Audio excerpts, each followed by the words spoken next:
This is the broadcast from City Hall, the home of the Greater London Authority. Please stand by.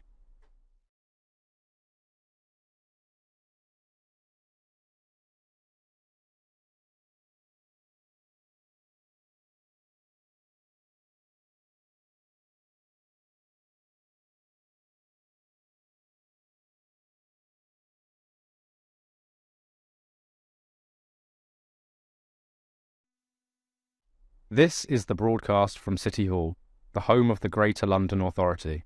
Please stand by.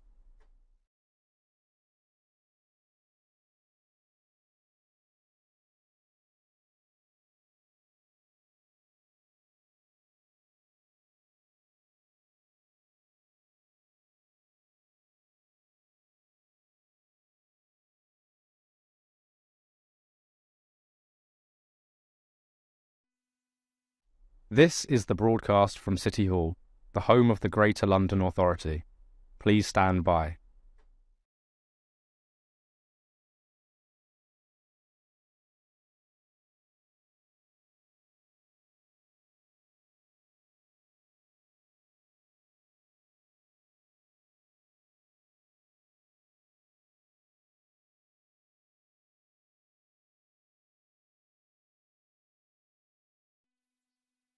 This is the broadcast from City Hall, the home of the Greater London Authority. Please stand by.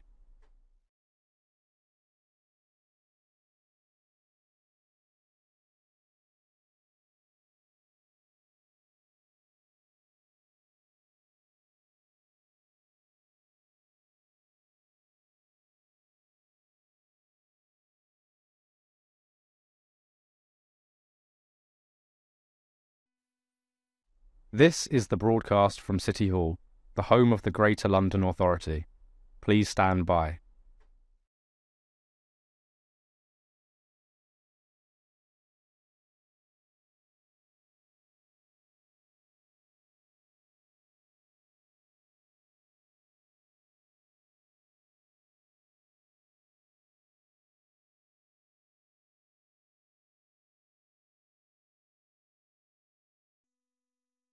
This is the broadcast from City Hall, the home of the Greater London Authority. Please stand by.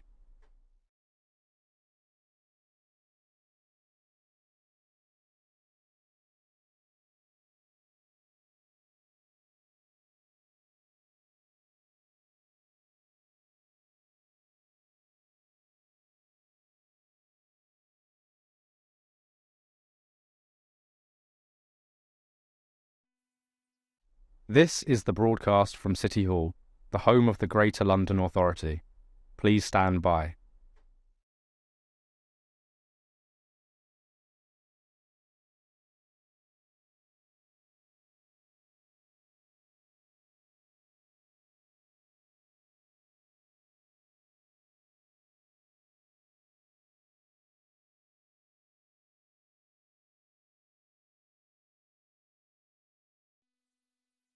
This is the broadcast from City Hall, the home of the Greater London Authority.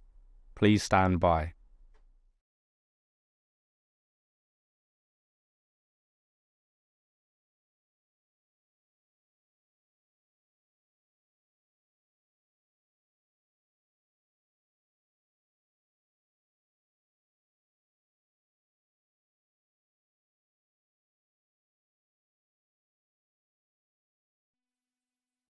This is the broadcast from City Hall, the home of the Greater London Authority.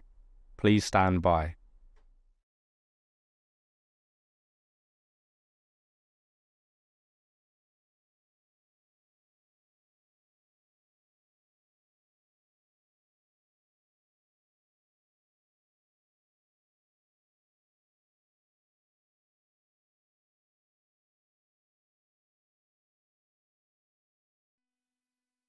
This is the broadcast from City Hall, the home of the Greater London Authority. Please stand by.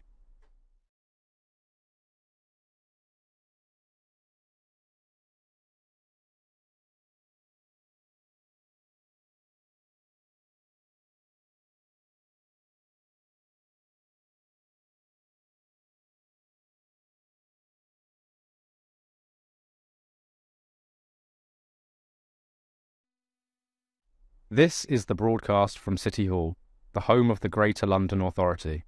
Please stand by.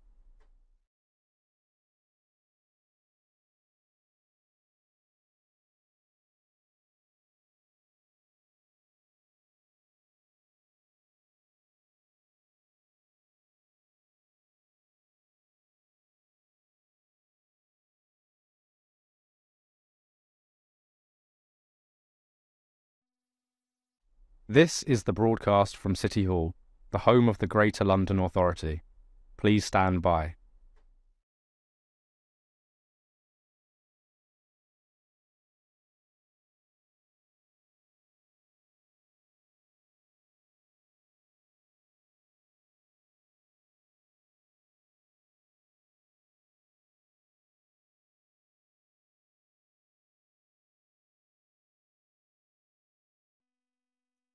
This is the broadcast from City Hall, the home of the Greater London Authority. Please stand by.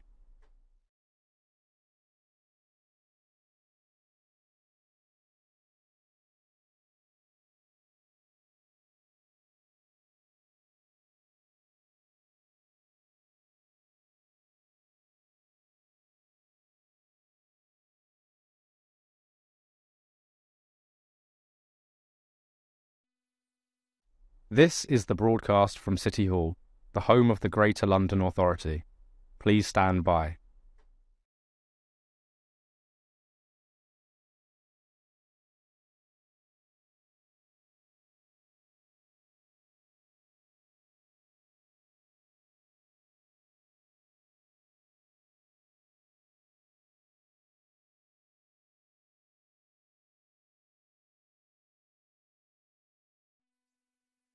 This is the broadcast from City Hall, the home of the Greater London Authority. Please stand by.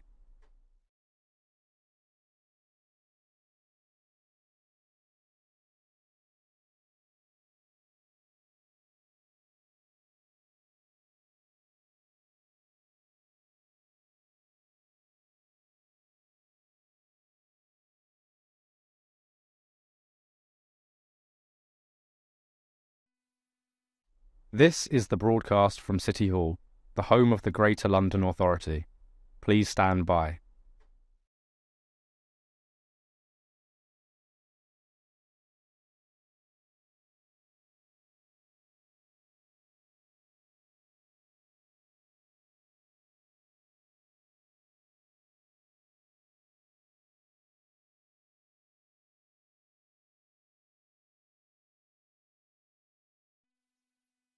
This is the broadcast from City Hall, the home of the Greater London Authority. Please stand by.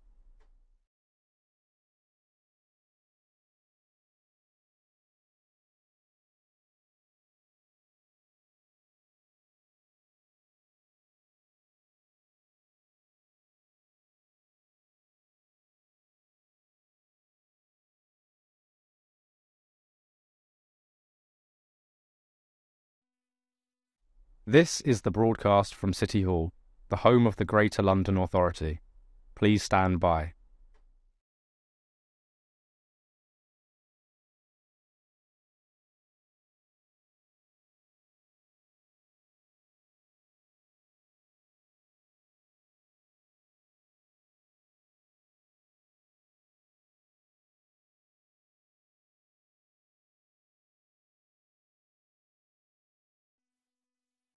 This is the broadcast from City Hall, the home of the Greater London Authority. Please stand by.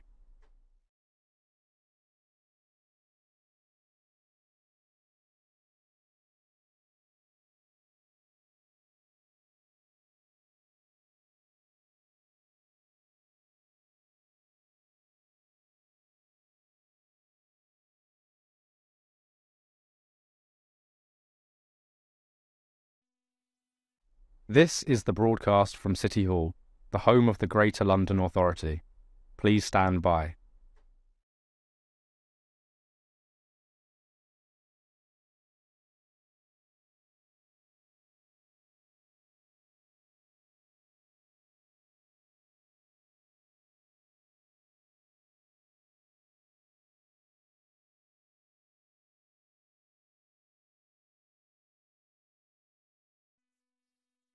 This is the broadcast from City Hall, the home of the Greater London Authority. Please stand by.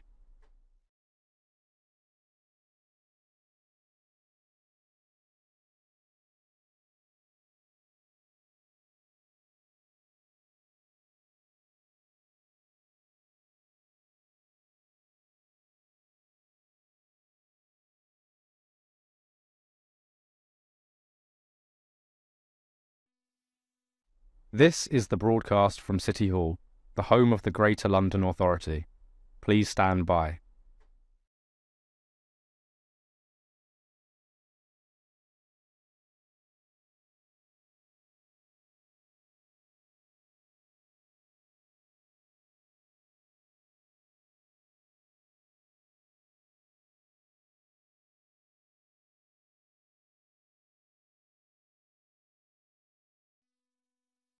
This is the broadcast from City Hall, the home of the Greater London Authority. Please stand by.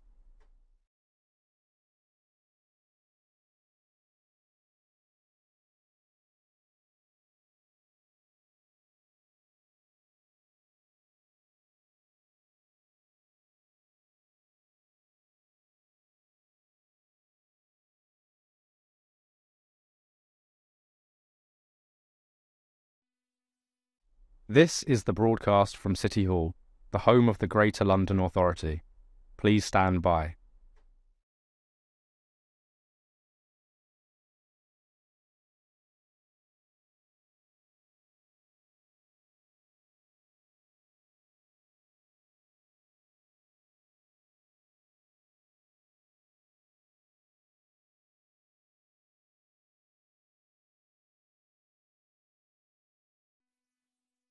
This is the broadcast from City Hall, the home of the Greater London Authority. Please stand by.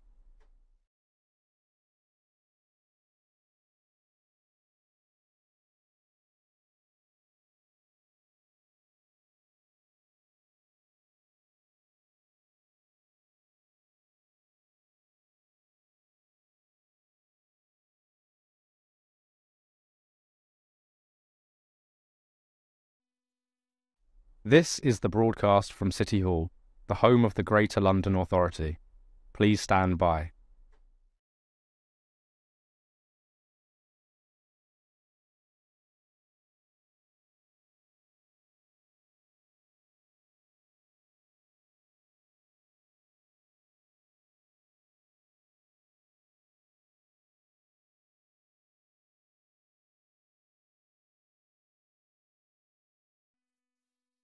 This is the broadcast from City Hall, the home of the Greater London Authority.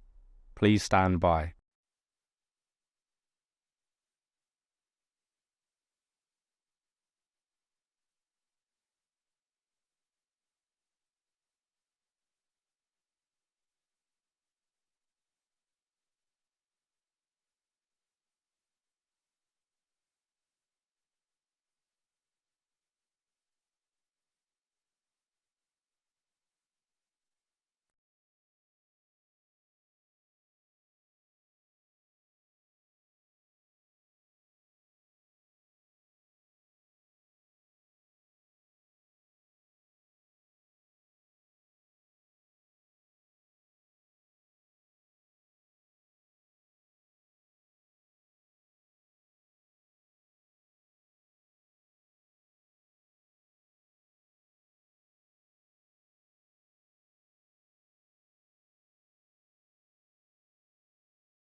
The London Assembly is the voice of London, composed of 25 members elected at the same time as the Mayor in order to hold him to account and scrutinise his policies. Can I welcome members, officers and the public here in the gallery and watching on the webcast. This is a Mayor's Question Time meeting of the Assembly, which means that all members are invited to attend and ask questions of the Mayor. In case of an emergency and any need to exit the building, guests seated in the public gallery should follow security staff and Assembly members should follow the meeting clerk. And we do have some people in the public gallery. So, please may I remind you to silence your devices. I think this is written as a reminder to me because I haven't, and there I have, so follow my lead, please. To silence your devices, and can I ask the Mayor and members to position their microphones so that they can be heard clearly, moving it closer to you by picking it up from the base and not the neck. Members are reminded that any electronic devices should not be placed in front of microphones, which must be turned on to speak and turned off once finished. Members are also reminded to turn off any mobile hotspots for the duration of the meeting. Can I ask the clerk, Rebecca Arnold, to confirm any apologies for absence? Thank you, Chair. We have apologies from Assembly members Ahmad and Assembly member Sheikh, and I'm also aware that Assembly member Fortune unfortunately has a funeral this afternoon and needs to leave early, which he wanted to make you aware of. And we have Assembly member Russell joining us remotely. Thank you. Since the last all-Assembly meeting at the plenary on the 2nd of November, for the first meeting of a two-part investigation into transport safety, the Transport Committee examined Transport for London's initiatives to prevent deaths and serious injuries on its bus and tube networks, such as investing in new technologies and tackling driver fatigue. For its monthly Q&A session, the Police and Crime Committee met with the Metropolitan Police Service, the Deputy Mayor for Policing and the Crime and Victims Commissioner for London to discuss the Met's public protection teams. For the second of two meetings on child poverty, the Economy Committee considered the role of the Mayor's free school meals programme in supporting children living in poverty and the effectiveness of that programme. Assembly members were quizzed by Londoners on the key issues facing the capital at the final People's Question Time of 2023. The Fire, Resilience and Emergency Planning Committee examined what action the London Fire Brigade is taking to improve representation, career progression and facilities for women in the fire service. As a part of its investigation into waste and recycling in the capital, the Environment Committee discussed whether London is on track to meet the Mayor's recycling targets and whether local authorities are sufficiently resourced to meet that demand. And finally, the Housing Committee continued its investigation into temporary accommodation in London, looking at how policymakers can improve problems, solve problems with temporary accommodation for Londoners. As chair of the Assembly last Friday, I was honoured to participate in the multi-faith remembrance service here at City Hall to reflect on the dedication and sacrifice of our armed forces and their families. Remembrance Day is an opportunity for us to come together and remember the incredible courage shown by our servicemen and women in their commitment to serving and protecting our country. And we will forever be in our debt. And we, of course, are always in the debt of Assembly Member Len Duval, who has headed this service for so long, and we very much appreciate his efforts in making it, I think, one of London's best remembrance services. Agreed. Can I ask the Assembly to note the interests set out in item 2? Do Assembly members have any other disclosable pecuniary interests which relate to the items on the agenda for today's meeting, or any other relevant interests, including any declarations in relation to gifts and hospitality which are not reflected on the authority's register of gifts and hospitality? I hope I don't have to declare the very many samosas I had at a Diwali celebration a couple of days ago. I think it was under the limit. I think it was under the limit. I very much doubt it. Well, indeed. Can I ask the Assembly formally to receive the Mayor's report covering the period from 29th of September to the 2nd of November 2023? The Mayor will now provide an oral update of 5 minutes in length on matters occurring since the publication of his report. Mr. Mayor. Chair, good morning. Can I associate myself completely with your remarks around Remembrance Day? And can I just say I suspect there may be photographic evidence that you may have breached the limits on eating samosa during Diwali, and I hope the evidence I've seen is not over the limit. Chair, I'm going to forego my opening statement because there are 4 requests for oral update, and I want to do them justice because they're all very important questions. The first one's from Sir Member Devonish in relation to AI fake. I haven't spoken to the Met Police Service directly about this matter for obvious reasons, but I know they've publicly confirmed they were made aware of videos featuring artificial audio that were circulated and amplified on social media by far-right groups. Specialist officers have reviewed the videos and assessed that they do not constitute a criminal offence. Officers from counter-terrorism policing continue to review online content and material that is referred by members of the public. They will investigate and take enforcement action where criminal offences are identified. It's clear these videos were intended to sow seeds of hatred and division. I'd encourage anyone who comes across content like this to report it to the relevant social media platforms to ensure it doesn't get further traction with those who seek to divide us. The second request for oral update, Chairs, come from Senator Member Hall in relation to unsafe homes. Thank you for your question. On the 11th of November, the underside of a balcony on the Weavers Quarter estate in Barking collapsed. Thankfully, no one was hurt, although it must have been a distressing experience for those living on the estate. City Hall's been in touch with Barking and Dagenham Council, which holds the freehold on the estate, and L&Q, which acted as a development agent for homes elsewhere on the estate, to understand what happened. The estate was built by Bouygues, I hope I've pronounced that right, my French isn't great, on behalf of East Thames Housing Association, now part of L&Q. Barking and Dagenham Council acquired the affordable Section 106 properties via their Reside housing company.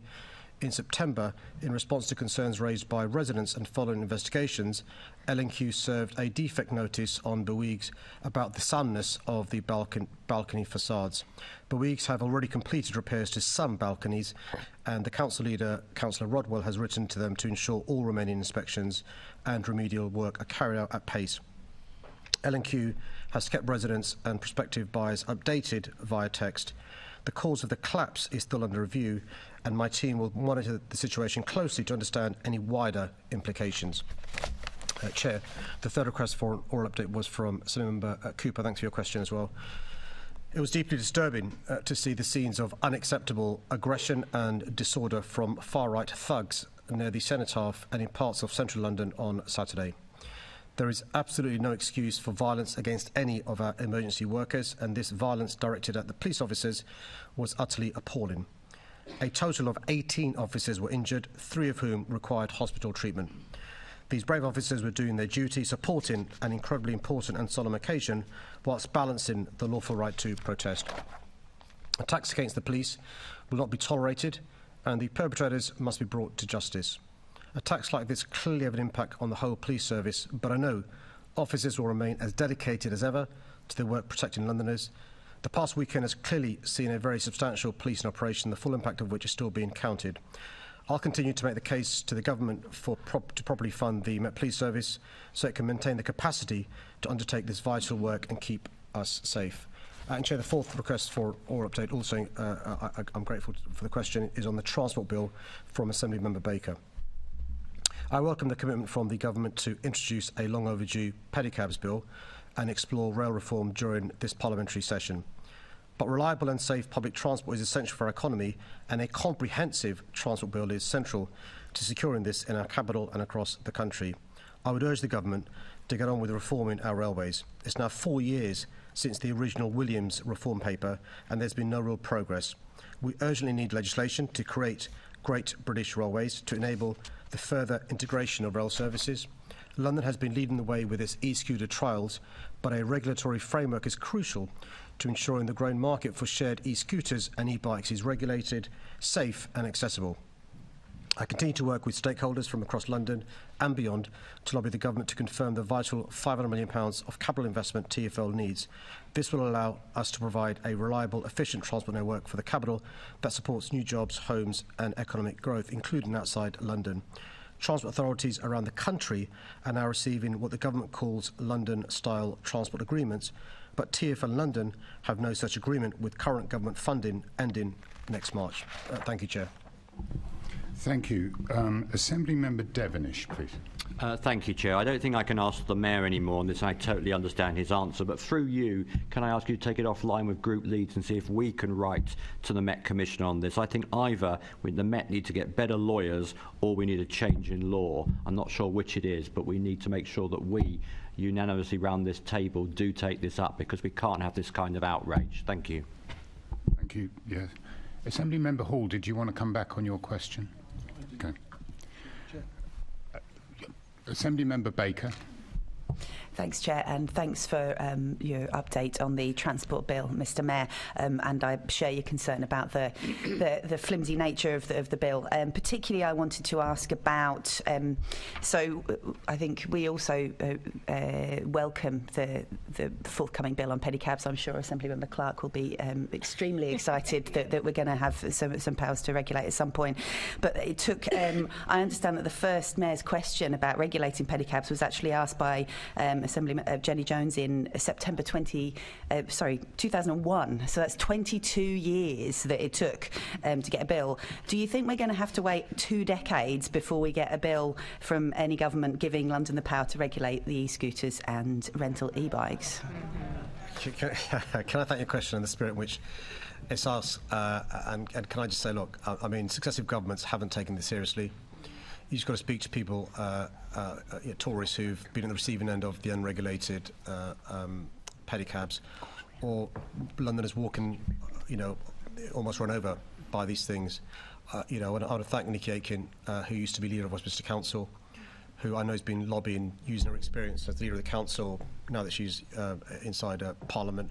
As you said, it's been a cross-party endeavour. Jenny, for those that don't know, is a Green member of the Assembly, and we've also been lobbying, and indeed of the Lib Dems as well. And so let's keep our fingers crossed that there's parliamentary time and this bill happens, because it is really important. It is, it's like a jungle out there when it comes to pedicabs. It's got to be sorted. Assembly Member Desai. Thank you, Chair. Mr. Mayor, I was pleased to see that Suella Braverman was finally replaced as Home Secretary after the awful events last weekend. Do you agree with me that those in public office that considered her, quote, ideal Home Secretary, unquote, should retract their comments, given that the former Home Secretary's actions to stoke tensions in our city has serious consequences for Londoners and our police officers? Well, it beggars belief that anybody could have thought she was ever the ideal Home Well, there's quite a few of them. Secretary. I mean, also, I think, I gave the opportunity for members of the Assembly to disassociate themselves from her comments in relation to homelessness being a lifestyle choice. So far, very few have. I think there's an opportunity for all of us to reflect, and I'm looking forward to further U-turns from some members in the Assembly. Thank you, Mr. Mayor. Assembly Member Bailey. Good morning, Mayor. I want to talk about this AI fake video stuff and audio that's been put out. Do you think that we need legislative change? Because I was quite stunned when the Met came back and said it's not an illegal offence, considering the very high level of harm this could lead to. Sean, you'll appreciate why I won't talk about Mike. Yeah, fair enough. For obvious reason. But look, I've had conversations with the Security Minister who raised it with me, and a former Security Minister, and to reassure you and people watching this, the government is seized of the danger this poses. Just think about a future general election. Yes. Think about, God forbid, a future referenda. But also you saw what was sought to happen this last weekend, and you're spot on in relation to your concerns. And obviously you've now got Locus and an avenue in the House of Lords. The government does take it seriously. from the conversations I've had, it is a serious issue. And just think about the slippery slope if we don't take action. The Prime Minister hosted an AI event in London and outside London in Oxfordshire, and which I welcomed. And I made the point, actually, we've got quite good ways of influencing this area of AI, bearing in mind we are one of the leaders in the world. And the Prime Minister's, sought to get leadership in the AI world across the world on regulation and stuff. And so I think action's got to be taken, generally speaking, without mentioning the individual case. And I'd encourage anybody who's got some access to use their influence to do so. Because, of course, the real big worry, you use the word slippery slope, is about fake images. Particularly someone brought to my attention about fake child abuse images with no real child involved. The law needs to respond to that, and I think part of responding to that would be having the police make a fair amount of noise about it so we can pick it up in the places that we have some influence. Because I'm very worried about this. In the black community, on our WhatsApp groups, there's an awful lot of this stuff going around, and it's leading to quite a lot of anger and hurt. Well, you can imagine, Chair, in general terms, a lot of people get their news from social media. You can imagine an incident of deep fake to do with a racial issue in some part of London, or a shopkeeper incident, or whatever. And that can lead to, swift responses, or, to the refugees and stuff. So I think your general point is incredibly well made. And also, you'll know from colleagues of yours in the House of Lords, you've got security experts there, from 5 and 6, but also former commissioners and stuff. And I'm sure you can get a coalition of experts to explain the potential dangers of us not being ahead of the game. And by the way, people who want to cause damage evolve and find new ways to cause us damage. You're spot on. We've got to find new ways to respond to that and be preemptive. And that includes, by the way, social media companies. TikTok were pretty good last week, I'm told. But sometimes these companies are very slow. They can amplify hatred rather than taking it off their platforms. Okay, thank you. Back to you, Chair. And could we go on the timer? Mr. Mayor, you did refer to your criticism of homelessness, this idea that homelessness is a lifestyle choice. Will you be expressing that view to Camden Council, who have decided just before Christmas to remove the tents from homeless people? And declaring to them that homelessness is not a lifestyle choice. It's a very appalling only option for many people living in our city. Chair, thank you for raising this issue. I was appalled when I saw on social media the images of tents being collected, and the police were involved as well. You'll be aware, Chair. University College Hospital was involved. You'll be aware as well, Chair, and Camden Council. My team are looking into this. As soon as I saw those images, I asked my team to look into this because I was appalled, as you are. And you're right to remind us at this particular time of year, but it should not affect our views on this. Whatever time of year, it's appalling. Nobody chooses to be a rough sleeper or homeless, living in the circumstances many people do. My understanding is, and we're waiting for confirmation that the council's apologised. The Met Police UCH are looking into what happened to make sure it doesn't happen again in any part of our great city. And I'm sorry to hog this. You did refer to the problems with balconies in Barking, in the Gascoigne estate. I'm indebted to Matt Lismore, a Barking and Dagenham resident who alerted us to this.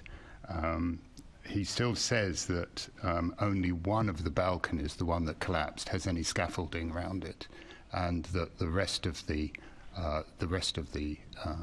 balconies, problem balconies, haven't had any action taken on them at all. I hope that you might communicate that to Barking and Dagenham, because it appears as though Barking and Dagenham have not taken action when this resident has approached them many weeks ago about the problems with regard to these balconies. Chair, to reassure you and to reassure your constituent, the Deputy Mayor and the GLA team are in close contact with the Council for reasons you'll appreciate. Can I follow that up and come back to you offline in relation to the issue of scaffolding? Thank you very much. Now I've finished the time. Thank you. We now move to the questions on the priority order paper. Each group is allocated an amount of time to ask their questions that is proportionate to their size. The first question concerns hate crime, and it's from Assembly Member Desai. Thank you, Chair. Thanks for the question. I know that Londoners continue to be deeply affected by the conflict in the Middle East. Many, like me, have watched in horror at the killing of so many innocent civilians in Israel and Gaza and the horrendous humanitarian crisis in Gaza. My thoughts and prayers continue to be with all those impacted. Of course, there are clearly passionate, different perspectives within our communities. What's crucial is we don't allow our differences to lead to hate and division here in London. Rather, we must pull together, stamp out any instances of anti-Semitism or Islamophobia, and demonstrate that where we have legitimate, honestly held opposing viewpoints, it's possible to disagree respectfully and without rancour, showing empathy and sensitivity towards our fellow Londoners. I've taken a zero-tolerance approach to hate crime throughout my mayoralty, and I'm in constant dialogue with the Met Police Service, who are alert to the gravity of the situation and its implications for communities. The Met Police Service have been working hard to reassure communities. Since the 7th of October, they've visited over 7,000 places where people might be feeling vulnerable, including faith premises, schools, and other community locations. They'll continue to provide an increased police presence in Jewish and Muslim communities across the capital, and will take the strongest action available against anyone who breaks the law. Since the start of the conflict, I've engaged with Jewish and Muslim faith leaders and community groups to assure them that we stand with them. I've also invested almost £11 million to tackle hatred, intolerance and extremism. These funds have supported civic society programmes through my £3 million shared endeavour fund, plus other outreach and awareness-raising activities and specialist support for victims of hate crime. If anybody has been the victim of or a witness to hate crime, I'd encourage them to report it. This not only helps to encourage perpetrators can be brought to justice, but also helps us gain an accurate picture of how and where these horrible crimes are occurring, so that the police and other agencies can work to prevent and tackle them. And I'd encourage those of us who aren't Jewish or Muslim to show allyship to those who are feeling vulnerable on all sides. Thank you, Mr. Mayor, for the detailed answer. Mr. Mayor, data from London Travel Watch released this morning showed that 1 in 5 LGBTQ plus Londoners have experienced hate crime on public transport in the past year. Language matters, and divisive rhetoric plays a huge role in enabling people to carry out these awful attacks. How are you working to tackle hate crime against LGBTQ plus Londoners? Well, thanks for your question, and I've seen the report you refer to. So over the last 10 years, we've seen an increase in hate crime across the country, including London, including on public transport, all forms, all protected characteristics. I think what you're alluding to is the consequences of a manufactured culture war and what that can lead to in relation to people acting on some of the prejudices that come out of these culture wars. We're doing a lot of work in relation to the Shared Endeavour Fund, a lot of work in relation to education. I spent a lot of time over the last few weeks in some of the projects we fund in schools and colleges, working with young people who are at the receiving end of some of the education we're providing to make sure the next generation don't grow up with attitudes that can lead to the sort of hatred, I'm afraid, we're seeing across our public transport and across the country in recent days and weeks. Thank you. Mr. Mayor, hate crime takes a number of forms, and you reiterated your support to make misogyny a hate crime last month, an issue I first raised in this Assembly in September 2016. The government had an opportunity to make this law last year and rejected it. How will you continue to push this campaign, given that it is White Ribbon Day this weekend? Well, thank you for raising this. I mean, I hope it doesn't take, and just to refer back to Assemblyman Baker's question, 22 years for us to see the changes that's raised in the Assembly on a regular basis.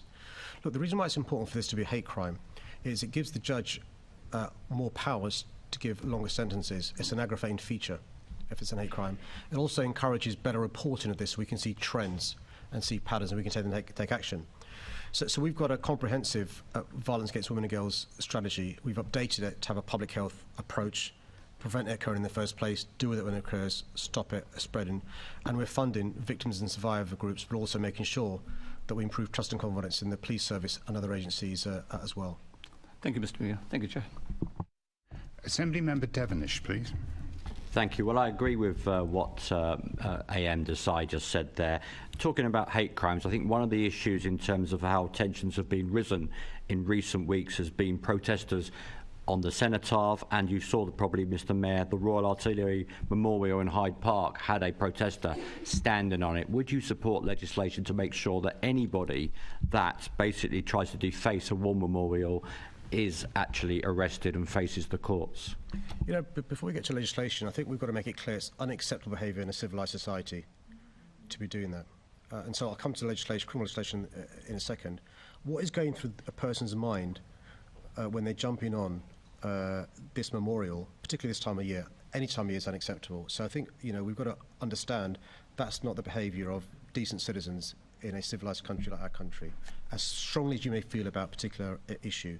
That's the first part of the equation. The second part of the equation is we've got to be a bit careful in relation to legislation, not because of necessarily criminalising people, but because can it be enforced by our police? Just think about the memorials in our capital city, and what we don't want is an impression being given that laws aren't enforced, because that can lead to people not obeying any laws. So I'm a bit nervous about new legislation per se. I'm happy to look into the detail, but you raise a powerful point. Imagine how offensive it is. The Chair raised the issue of Remembrance Day. If you're a bereaved family whose loved one died in any of the services, if you're a son, granddaughter of those people, or you're serving, how upsetting it must be to see what happened last night. And I fully stand with you in condemning unequivocally the actions of these protesters. And by the way, they do nothing for the cause of the Palestinians in Gaza. Nothing at all. Thank you, Mr. Mayor. We agree. Thank you, Chair. The next question is in the name of Assembly Member Bakari. Thank you, Joe. Can I just say I saw that you were the victim also of a hate crime, and hopefully that's been responded to properly by the authorities. Chair, I'm continuing to make the case to the government for a clear and full commitment to High Speed 2, including managing the short-term implications of termination at Old Oak Common and honouring the commitment to reach Euston. The government's current position that the £6.5 billion cost of connecting High Speed 2 to Euston will be covered by the private sector is wishful thinking. It appears as if the government is cancelling the Euston terminus by stealth and leaves a crucial part of central London in an ongoing state of uncertainty. Business groups have been unanimous in condemning this government U-turn, with Business London, the London Chamber of Commerce and Industry and the CBI all saying this will undermine confidence and affect businesses. Local residents, businesses and organisations, including world-leading life science, tech and education institutions, have been living and working in a construction site for years. The government's announcement that over 10,000 homes, significantly more than previously planned, could be delivered in the area has added further uncertainty for these communities. Camden Council is supporting local businesses to access High Speed 2's Business and Economy Fund and Euston bid funding. Businesses have received targeted support with marketing, promotion and online presence, and Camden is supporting shopfront, green space and lighting improvement in the area. The GLA is also supporting the Euston Partnership to deliver community meanwhile uses in the Euston area, delivering health and wellbeing initiatives, greening and growing projects, as well as creative and cultural issues. Through the Mayor's design advocates, we're also providing specialist advice and support to strengthen community infrastructure in the area. The government's indecision on High Speed 2 is not only bad for London businesses, it's already affecting businesses outside of London. We have a window in which TfL can place an order for additional Elizabeth Line rolling stock, which is vital to ensure customers can travel into central London, while Old Oak Common is the temporary terminus for High Speed 2. If the government continues to delay confirming its support for this order, it could put engineering jobs in Derby at risk. We've seen in the press the challenges at Alstom. The country was promised a world-class high-speed connection, but the government risks leaving us with a journey that's slower than it currently takes to get us from Birmingham to central London. This undermines confidence in the UK as a place to invest and will be a betrayal of businesses in London and beyond. Thank you.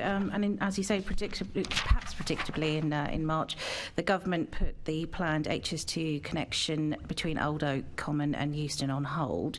Construction of this line was responsible for a large amount of disruption, especially to businesses, as you say, in London Borough of Camden. Over 70 businesses were forced to move due to demolition and hundreds more indirectly affected. Can you just tell us more about your actions to support these businesses? What action have you called for the UK government to take? And have you actually met with the business owners who you've just been talking about, who've been, who have been affected by this? Thanks. I mean, I thought my answer dealt with some of those issues, but I'm happy to rehearse those. So I've been to Drummond Street and spent some time in Camden over the last few months. We're working with the communities there, businesses, to what we call meanwhile use. So during the course of the construction, which could be still a number of years, there are things that can be done to make sure that meanwhile those businesses can still flourish and thrive. We can't take away from the fact, though, that homes have been demolished and businesses have suffered. The businesses that are still there are still suffering, so the public realm being addressed is really important, because a lot of people can't reach Drummond Street and many of the businesses around there. Camden Council, who know these businesses really well, have our full support, and I announced this week a further £62 million of support for small businesses, some of which will go to the businesses in Camden, in and around Euston. And separately, we've also made sure that these businesses have signposted the work we're doing through Grow London and the Small Business Hub as well. But none of that can take away from the devastation of the construction work over the last few years, and it looks like for the foreseeable future as well. I'm glad that you've met the businesses in Drummond Street. There's a real cultural aspect to this, and I'm really concerned about the impact that this is having, a cultural cost. There was a pub that was 154 years old, the Brie Louise pub, that was demolished. This is part of our shared heritage that's been lost forever to make way for the HS2. What do you think has been the cultural cost to the capital for both Londoners and the future generations as a result of the scheme that was so mismanaged? When you mentioned the pub, which has been there for more than a century, I think the country's oldest Umbala is on Drummond Street as well. Many of us remember as kids going there with our respective parents to get Asian sweets from that Umbala. The chair mentioned his love of samosa, many Bengali restaurants in that part of London. And you're actually right to remind us of the indirect consequence, some would say indirect discrimination, because the businesses, there are a lot of them are black, Asian, minority ethnic. You mentioned the pub as well. There's a community there as well that's suffering as a consequence. I went to a local mosque there a few months ago to pray Friday prayers. A gorgeous, tiny mosque that is feeling huge uncertainty because of the development. And I'm not sure if those who decided to cancel the Euston Lake understand what's happened there over the last few years, the devastation and the impact of the uncertainty that's causing. And it's really important the government makes a decision sooner rather than later. And you talked about the plans, the £6.5 billion and the 10,000 new homes that has been actually rubbished by experts when it was published. That's going to be coming alongside the Manchester leg replacement plans. Now, what conversations have you had with the government on these proposals? Are you prepared to lobby the government to ensure that residents and local businesses who have faced so much disruption already, as you say, are not sidelined? Spot on. So we had our first meeting a few weeks ago, shortly after they announced it, we're talking to the government. It's incredibly important. They talked about a development company. It's meaningless to local businesses and local residents, and the council indeed as well. So we're speaking to the government about what that means in relation to involving the local community. There is not a cat and hell's chance of the private sector completely paying the £6.5 billion. Who's going to build the tunnel from Euston to Euston Square? Who's going to build the connection from Euston to Old Oak Common? Who's going to improve the public realm? Who's going to give permission for 10,000 homes, the impact on the local community? And by the way, what the government said was that money they save from doing this will be reinvested in other projects. Where are the other projects in London in the money they've taken away from this leg? So lots and lots of questions. We're still waiting for answers. Thank you, Mr. Mayor. Assembly Member Pigeon, please. Thank you, Mr. Mayor. I'd like to pick up some wider issues with construction businesses and HS2. In the last couple of weeks, the HS2 contractor, Skanska Costain, have stated they won't stop digging until they reach Euston. It would have serious ramifications for their work programme and a huge loss of efficiencies. I'm sure you'd agree with me that changes this late in a project is going to end up costing the taxpayer more. So I'm wondering what conversations you've had with the businesses constructing HS2 regarding the impact of the government cutting this project.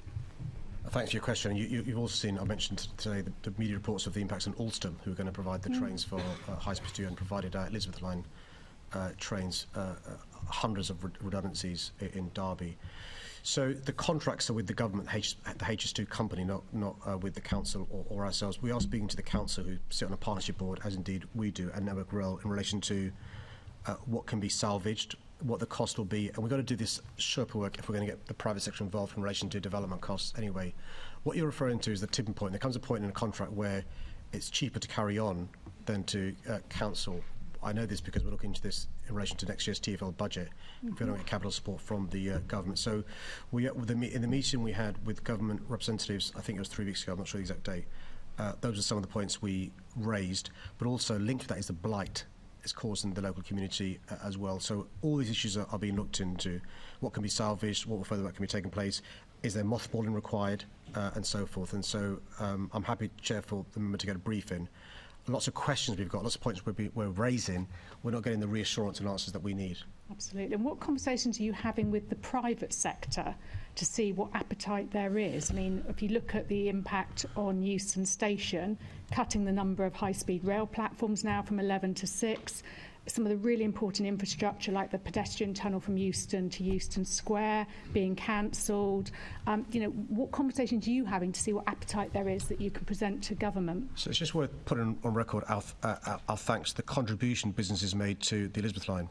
And Business London, who were called London First in those days, were integral to that happening. A third of the Elizabeth line is paid for by the private sector.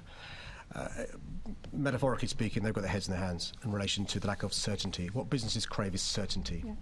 Why would you as a business, bearing in mind this massive U-turn, invest in a project not knowing what is around the corner? And so they're having difficult conversations to try and encourage businesses to get involved. Businesses do want to get involved. They understand they've got to play a role. FSB, Chamber of Commerce, I referred to as well. So we are speaking to businesses on a regular basis about what more can be done. I've got to be frank, though.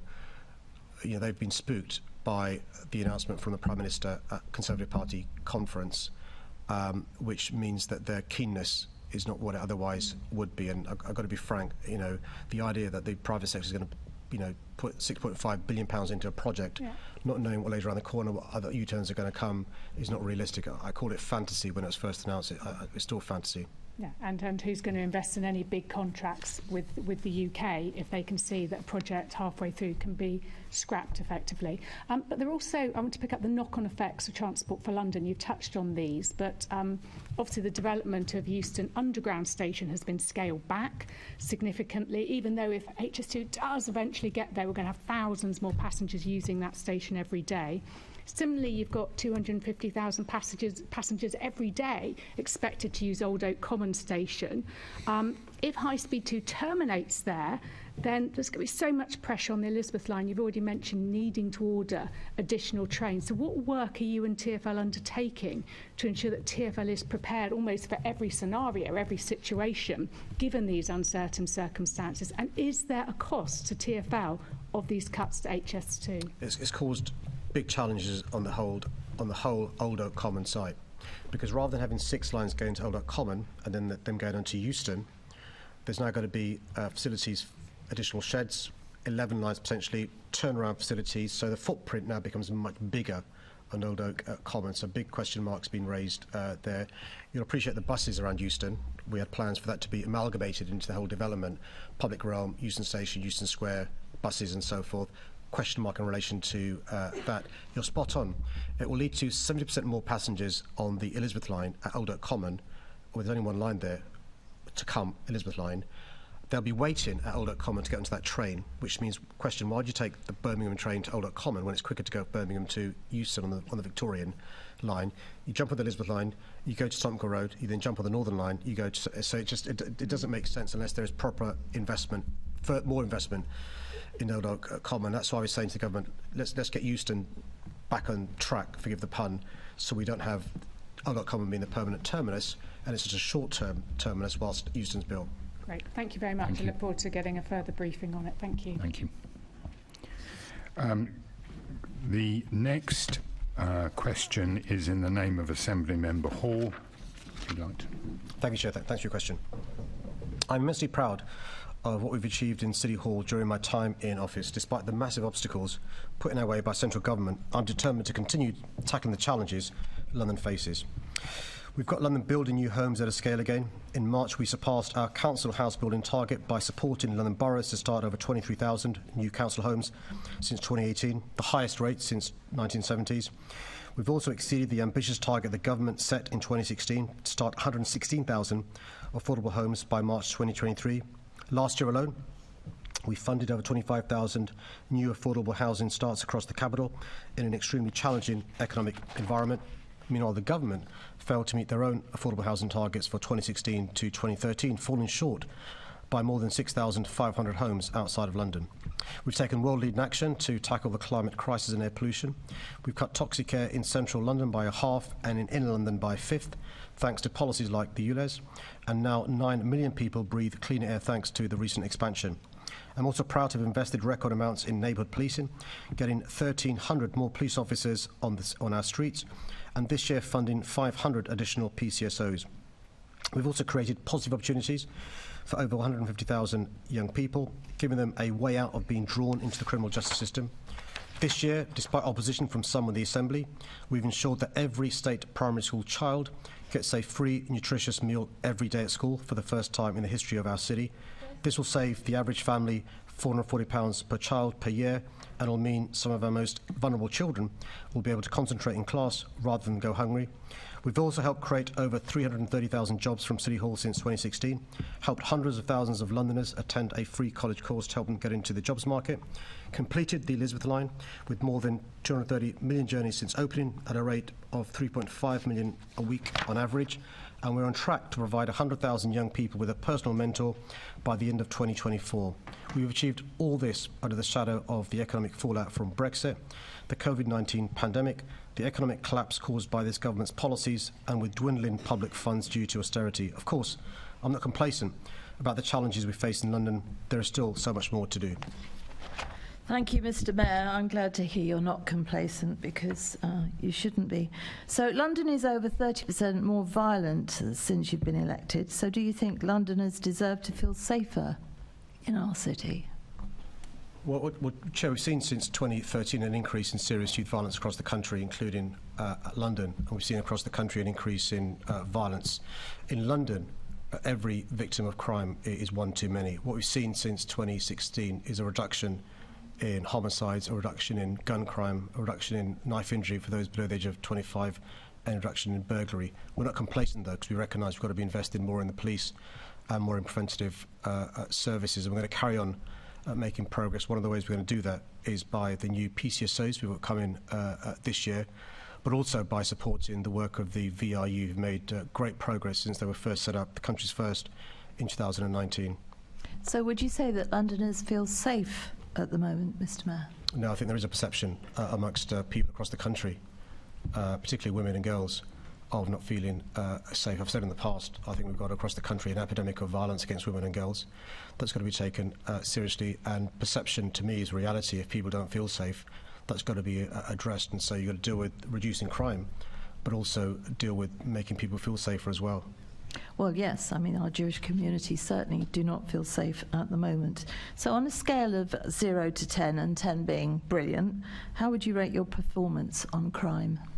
We'll have to see the verdict on May the 2nd in relation to a whole host of issues, including crime. I think it's flippant to sort of suggest marks between 0 and 10. Anybody who's met a victim of crime can never be completely satisfied with the progress made. I think we've now got a new reforming commissioner who understands the importance of more trust, less crime, higher standards. Unlike the previous commissioner, supported by some members on this Assembly, it's important to work with the police in relation to addressing this issue, but also to work with preventative services as well. I don't think crime is inevitable.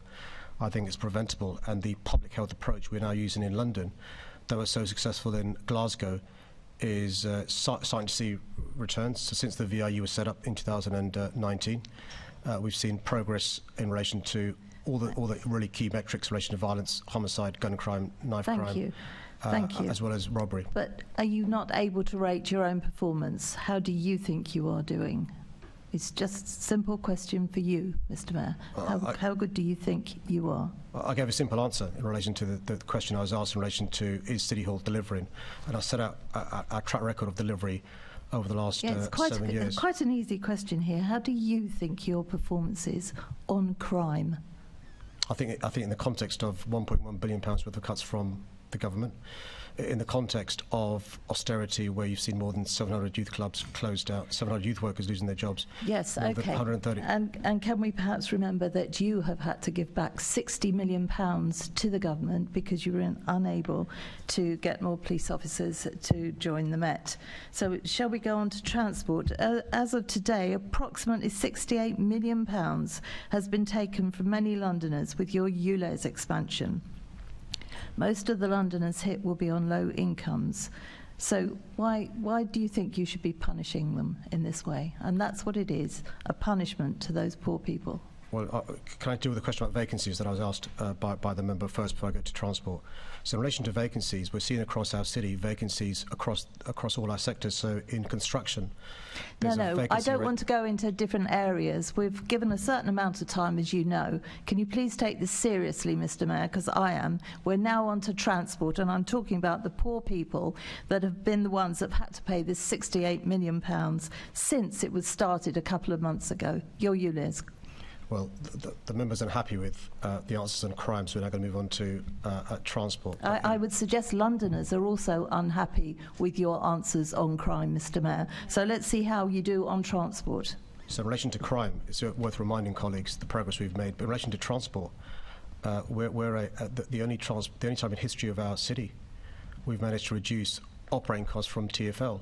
For the first time in the history of our city, we've taken £1.1 billion out of TfL's Can you address costs. the question, please, Mr. Mayor? I'm talking about the £68 million you've made from the poorest of Londoners on the ULEZ expansion, which, as you know, I would stop instantly in May.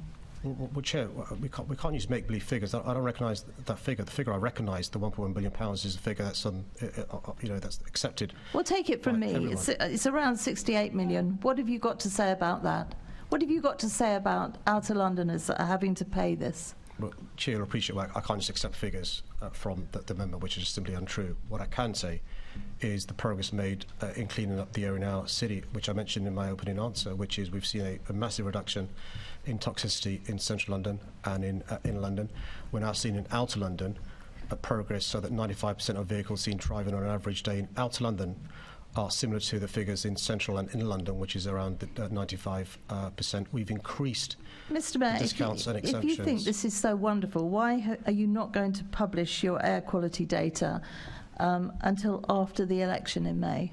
Chair, in a respectful way, every time I answer a question, I'm interrupted during the course of the answer. That's because you verge onto different subjects. That's why. You're just wasting time. You know full well we're under the clock. Case in point. So the Mayor must be able to answer the question. Can you ask Chair then if he can be more concise with his answers, if he is capable of being more concise? And I would also reflect that as well. Concise answers are appreciated. Chair, what's the question? Back to the member for the question. You're not going to answer that. One of the things that I'm constantly lobbied on is potholes. Have you actually managed to lobby the government for money for potholes? So Londoners pay more than £500 million in vehicle excise duties that should be spent on things like potholes. Nearly all of it is spent outside London, potholes outside. Have you lobbied the government for some money? Because I have. It's something that bothers Londoners everywhere. I have lobbied for specific money for potholes. Have you, Mr. Mayor? I mean, Chair, literally, I was in second 12 of answering. I was interrupted again. So you must be able to answer, and you must be concise. It's quite a simple question, isn't it? Have you lobbied the government, Mr. Mayor? Yes or no? I have. Have you? It's a subject that is close to Londoners' heart. What Londoners want, I want. So, Chair, I'm surprised the member doesn't remember the cross-party motion passed by the Assembly. Keith Prince moved this in relation to the £500 million that we pay in road tax coming back to London. And I'm astonished. I appreciate Keith Prince didn't back her, but you should understand what Keith Prince does. And what we said as an Assembly was... I'm just asking the question, that was all. Okay, well, shall Chair, we go on? Come on, Chair. Well, because you're just not answering properly, as per usual. Chair, can I just say, you're cheering like Tony Devonish. Mr. Mayor, can you take this seriously, please? Because they may come in. It's an... Right. You have built fewer affordable homes than your predecessor. Only 8,427 have been completed per year, where your predecessor, who you often like to refer to, built 11,750 per year. So do you think Londoners deserve more homes, not more excuses? I mean, Chair, we're having all sorts of fantasy figures. No, we're not. These have been verified. These are finished homes, not started homes. You must allow the Mayor to answer. Well, but then please persuade him to answer properly, Chairman. So in the last year, where Boris Johnson was Mayor, only three homes were given permission that was social rent. homes. We have started more than 23,000 council homes, and we are completing more homes in our city than at any time since the 1930s. On average, the previous mayor, on average, completed 25,000 homes a year.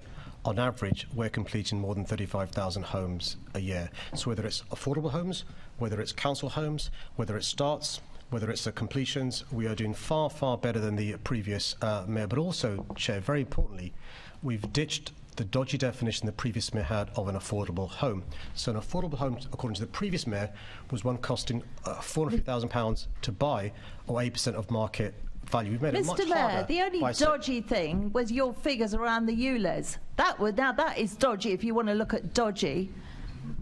Shall we go on to something else and see if I can get a proper answer? Let's talk about nightlife, shall we? Because if you talk to businesses, they are interested in that, as are Londoners. Would you say that London's nightlife is thriving, or do you think Londoners deserve better? I'm going to answer that question. Can you just answer? How long have I got to answer it? You have. Can you just answer it? You have to be concise with the answers. That's all that's being asked of the Assembly. So in relation to nightlife, the really good news is since the pandemic, we've had a fantastic recovery in our city. During the course of the pandemic, hospitality was devastated for obvious reasons, but also the lack of the furlough scheme didn't help many of our people working in hospitality, particularly the freelancers. The great news is we've had the busiest summer ever as far as hospitality and nightlife is concerned. Autumn's looking great, and we're looking for a great winter season as well. Winter Wonderland will be opening very imminently, but also we've got a great package of live music, of theatre, of concerts taking place this winter. And the great news is, compared to our competitors across the globe, whether it's New York, whether it's LA, whether it's Paris, we're doing better. Long may that continue. Well, and yet when I talk to Londoners, they say they often struggle to get a meal that isn't fast food after 9:30 at night. And I've been told that by very, very many Londoners. So I think if you were to look at a scale of 0 to 10, you're doing very, very badly on that. Do you think Amy LeMay is doing a good job? I think Amy LeMay is doing a fantastic job, and proof of that is not simply how thriving nightlife in London is, by the fact that across the country and across the globe, we're often contacted for advice in how we've managed to stimulate the nighttime economy. I only met last week on Saturday in a bar and restaurant in Peckham, a venue benefiting from the culture at risk work that Amy is leading on with Justine Simon. A good example again of us using the limited money we have and expertise we have to support those nightlife premises, those pieces of culture at risk, and we're going to carry on doing that. Well, when you talk to businesses in London, they are not happy at all, Mr. Mayor. And very often people say to me, is Amy LeMay on performance-rated play? And I think we can all assume she isn't. Do you think she is worth £117,000 a year? Well, the salary of members of staff, Chair, is not an issue that I am involved in, and I think it's really bad form for people to be raising the salaries of members of staff in City Hall. She's not here to defend herself, but if the member wants to raise it with the Chief Officer, she's more than happy to do so. Well, it's often mentioned to me, Mr. Mayor. So if we go on then to honesty, you talked about dodgy earlier, but do you think a mayor who knowingly makes false statements to this Assembly should face any kind of consequence? Well, I'm astonished, Chair, at the question that's being asked, because the member wasn't aware, for example, at the cross-party motion in relation to road tax. She's not aware about the role of the monitoring officer and the rules that exist in GLA. I'll ask my office to send her the rules in relation to the conduct that's required of all members of the elected members of the Assembly and the Mayor, so she's aware of the rules and the procedures. How if kind. anybody breaches those How kind, rules. Mr. Mayor, but I am aware that you're under investigation for dishonesty over statements that you've made to the Assembly. So if you're found guilty, do you plan to resign? So, Chair, over the course of the last 7 years, I've had members of the Cabinet making complaints about me, members of Parliament making complaints about me, members of the Assembly. The one thing they've got in common is they're all Conservative. We'll have to wait and see what the monitoring officer decides in relation to a complaint made by a Conservative member of the Assembly. I think what's sensible for somebody aspiring to be the Mayor of London is to allow due process to take its course. We've seen over the course of the last 50 minutes why the member clearly is unfit for the job of the Mayor of London. This member looks forward to the job of being Mayor of London, and then you'll have far more time to write books and go to concerts and football matches. Thank you, Chairman. Thank you. The next question concerns taxing wealth. And, I do beg your pardon. Assembly Member Duval. In the list of successes and achievements in terms of what you've contributed to City Hall, there was a gap. You missed something out, which I thought was important. Others may not think so because they'd like to forget.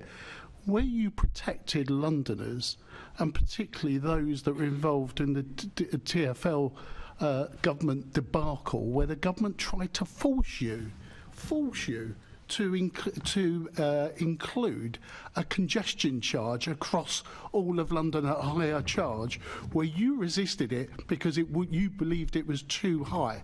Is that correct? But you also did something else, again, that the Conservatives on this Assembly have been incredibly quiet about. You protected the concessions. You protected those when government, Conservative government, tried to undermine those and reduce those. Is that true? Chair, there's only limited time I had to answer the question from the previous member, and every time I tried I was interrupted, so I'm really grateful for the chance to amplify on some of the other pieces of good news that we've delivered for London. An example of lobbying, signing up for our city, is when the government was trying to force me not just to have a congestion charge for all of London, to have it 7 days a week, but to increase it to £15, we resisted. Just imagine, for those who have the audacity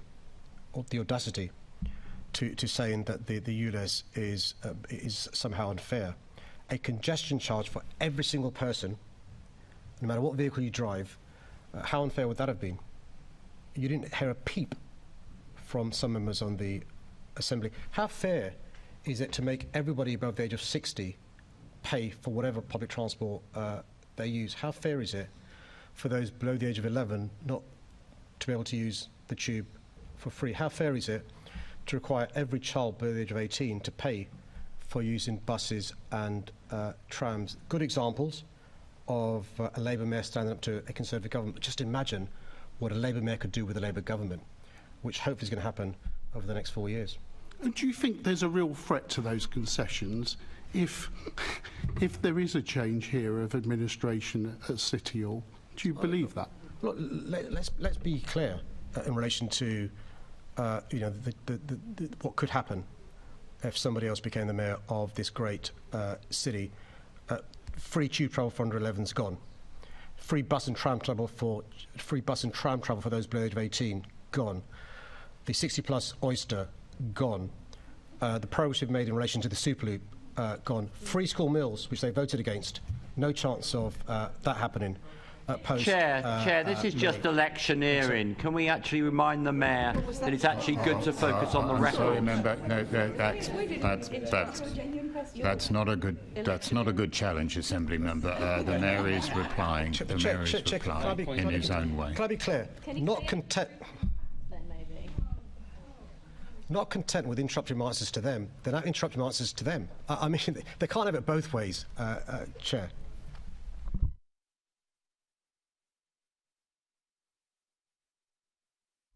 Chair, I'm frightened. I might be interrupted again. Do you know what I mean? I'm finished. Okay. You look terrified, Lee. And unless there's no other interventions, I kind of think I'm doing the job right when I'm upsetting everyone, you know. Anyway, let's move on to Assembly Member Polanski, who will be asking a question about taxing wealth. Thank you, Chair. Thanks for your question. I've been continuously lobbying the government to provide London with the resources and powers it needs to thrive and to promote equality and fairness. London needs a progressive and fair taxation system that supports the vulnerable, promotes growth and allows for investment into public services. I've called on the government to use this year's autumn statement to properly invest in London to mitigate the impact of the cost of living crisis and support London's growth. I believe sustained investment in London is sustained investment in the UK. London is the engine room of the UK economy, and the government must recognise this. In my letter to the Chancellor, I've called on the government to bring forward urgent measures to help all struggling Londoners and ensure households don't have to choose between eating or heating this winter. At the very least, the government should ensure the benefit system supports those most in need. It currently falls woefully short of this basic measure. That means scrapping the benefit cap and the two-child limit, introducing a lifeline tariff, providing the minimum energy needed for a household would be provided for free, and backing the Joseph Rowntree Foundation's call for an essentials guarantee, which would ensure universal credit protects people from going without basic essentials such as food and electricity. Sadly, we saw a real lack of ambition in last week's King's speech. If the government's not prepared to do the right thing by the most vulnerable themselves, they should do what I and many others have called and devolve the relevant resources and tax-raising powers to London so we can do what the government has so spectacularly failed in doing.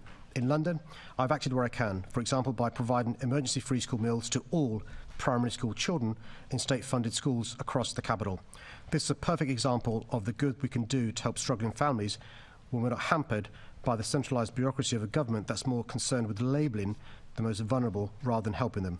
We could do much more with more powers and funding. For example, if the Chancellor won't provide additional support for people and businesses to retrofit, upgrade, insulate homes and buildings, they should give us the powers and funding in London to take the urgent action required. Thank you, and I agree with much of what you had to say there, particularly about alleviating poverty. I've celebrated several times what you've done with free school meals, and I'll always do that and amplify that. London is home to more billionaires than anywhere else in the world. Meanwhile, 28% of Londoners are living in poverty. How does this make you feel?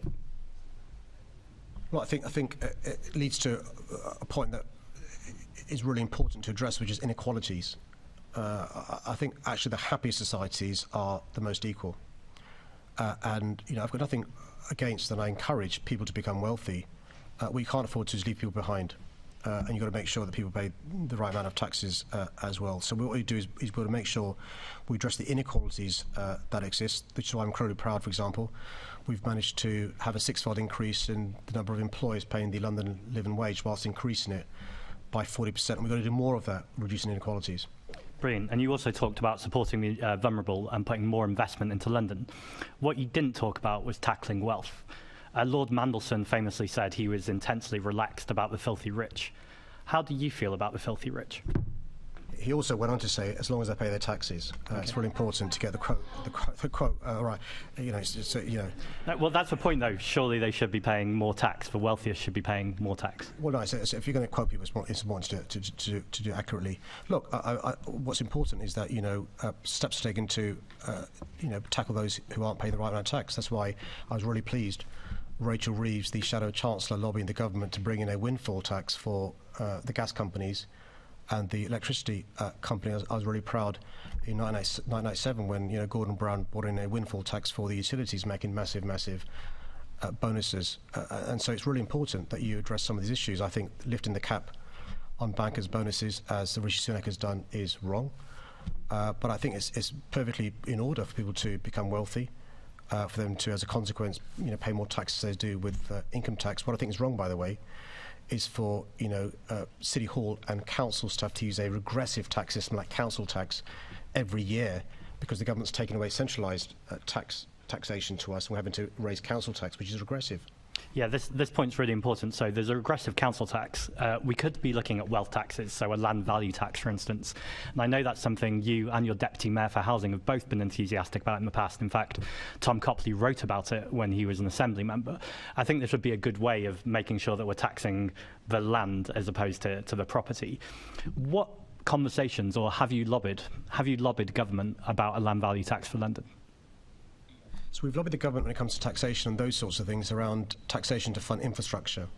So around TIF, tax increment financing, in relation to capital gains, in relation to air rights. So it's sort of land value, it's the rights on top of stations and so forth. So we are doing lots of work to try and encourage the government to give us the powers which should help pay for infrastructure, which is really important. So Bakerloo Line, Southern Extension, Crossrail to and so forth. So I can't talk about specifics in relation to individuals and residents. I can talk about some of the things we're looking into to try and pay for infrastructure projects. So the principle, it sounds like you're agreeing with it, but I'd love your confirmation that the wealthiest should pay more tax, and you would like government to give you more powers to tax the wealthiest more. When it comes to ask for government around tax, the work we've done with the London Finance Commission sets out our ask. The first one, to give him credit, and on this I will give him credit, Boris Johnson set up the first London Finance Commission, cross-party experts. They did a first report. We've built on that with a second LFC report. That sets out our tax asks.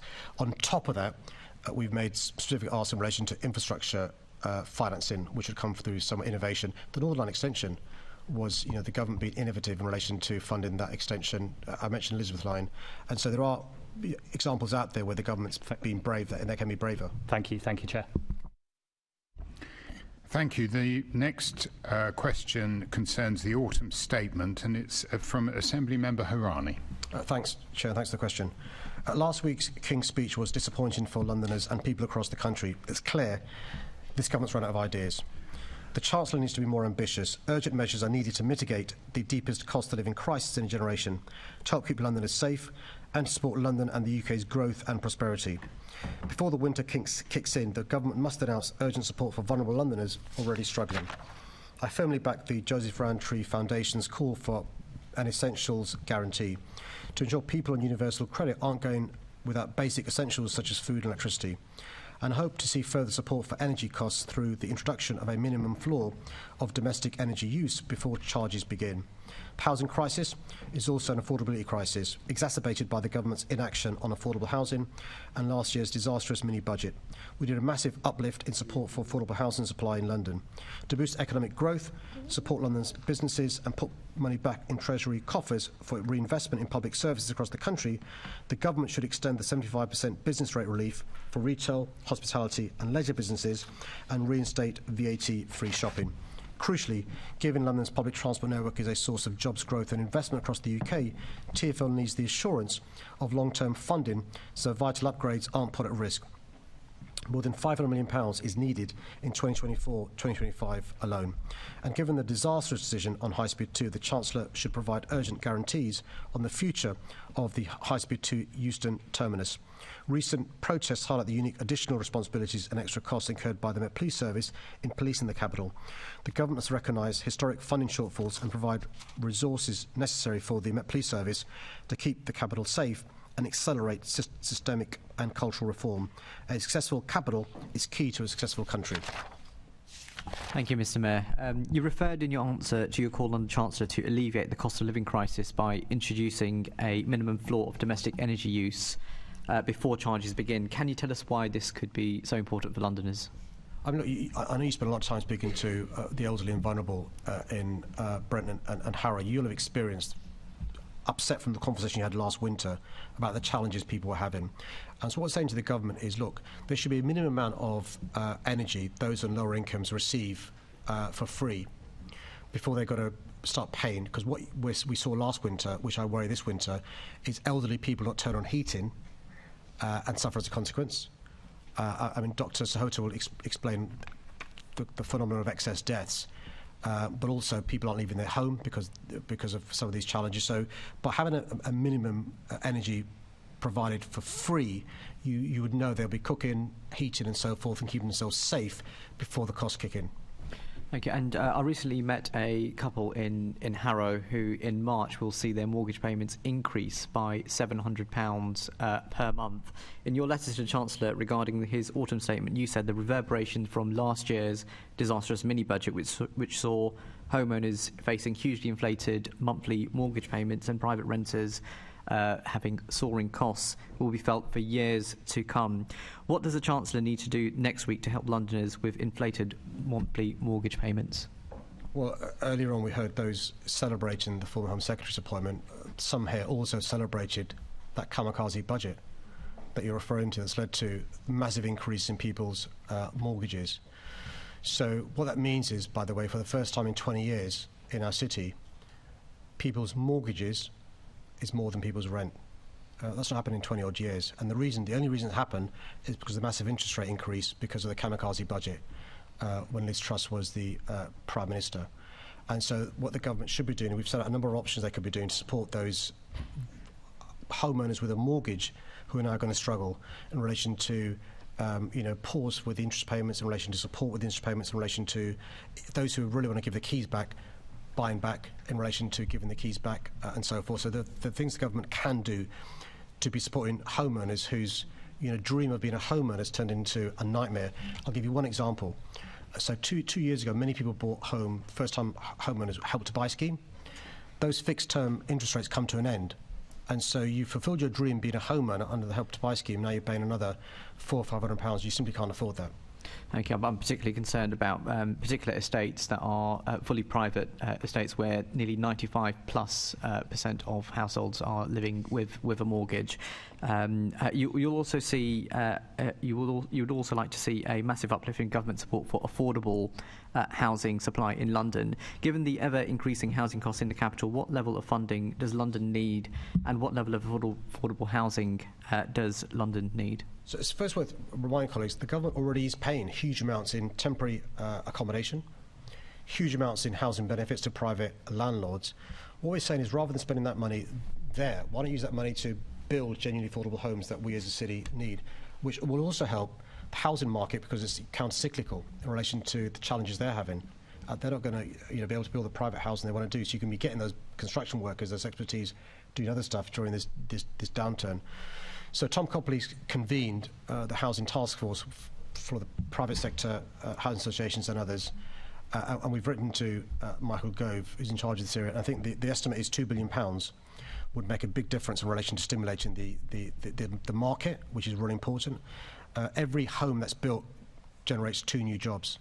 So it's creating jobs, they pay taxes, so it's a virtuous circle. Thank you.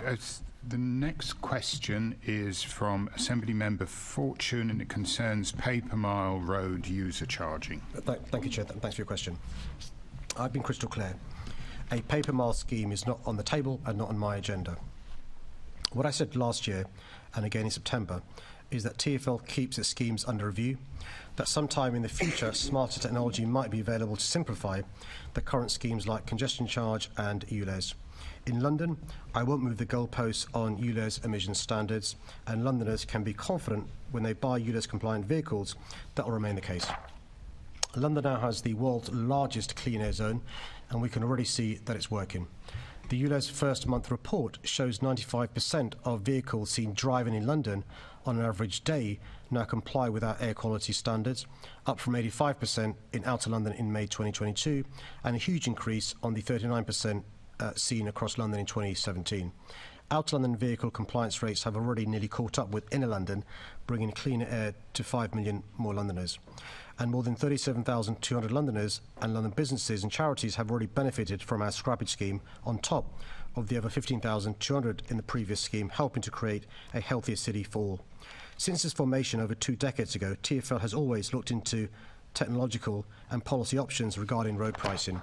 It's completely normal for officers to plan for different scenarios, including future mayoralties and the potential for new government policies. It's no secret that the government and transport officials around the country, including London, have been looking at the Paper Mile concept for some time. When Boris Johnson was Mayor of London, his transport strategy referenced a Paper Mile scheme. When Rishi Sunak was Chancellor, he asked his Treasury officials to look into a national road pricing scheme. I remain committed to making London net zero by 2030, and we're already leading the way on this. I've been clear that to achieve net zero by 2030, the government also needs to step up, as only have powers to address less than half of London's emissions. Instead, unbelievably, this government's rolling back its climate commitments and making it harder for elected local leaders to put in place measures to address air pollution and carbon emissions. I urgently call on ministers to provide more funding and powers to City Hall to support our efforts to bolster our green economy and build a better, more prosperous London for everyone. That was nearly 2.5 minutes. That was good going. Going back to the figures about the money that's been paid in ULEZ, you're absolutely right. The poorest in London have paid the full whack of that money that's come in over the last month. And they're concerned about an extension to Paper Mile Road user charging or distance user charging. And with respect, you did say previously that you wouldn't expand ULEZ to the whole of Outer London, and then you did subsequently. So there was a website, it was www.project2030tfl.co.uk, that talked about your plans for expanding road user charging. That website's now been taken down. On that website, it talks about Project Detroit. Can you tell us a little bit about Project Detroit? I'm afraid I can't. I don't know what Project Detroit is. Okay, that's interesting. So Project, I did some digging myself, and I found out from an FOI that Project Detroit, its remit is to develop a prototype for distance-based journey charging. It says that the Detroit platform is looking to build a system that other forms of charging can be based on distance, vehicle type, etc. So that's going ahead, and I've got procurement data for money that's gone into Project Detroit as well. So can you confirm that's been cancelled if road user charging or paper mile road user charging is off the table? I don't know what that project is, so I'm more than happy to ask officers to look at your question and respond to you. It's really worth looking at it because we can look at some of this procurement data here. So I've filtered out just to look at stuff that's gone to Project Detroit. So there's one here, CW41247, which is looking at resources for Project Detroit. That's between 1 and 5 million, so these are big figures, you want to look at that.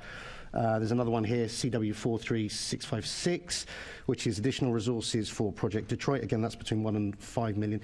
And then there's staffing costs as well, and that's a concern. So we've got here senior project owner.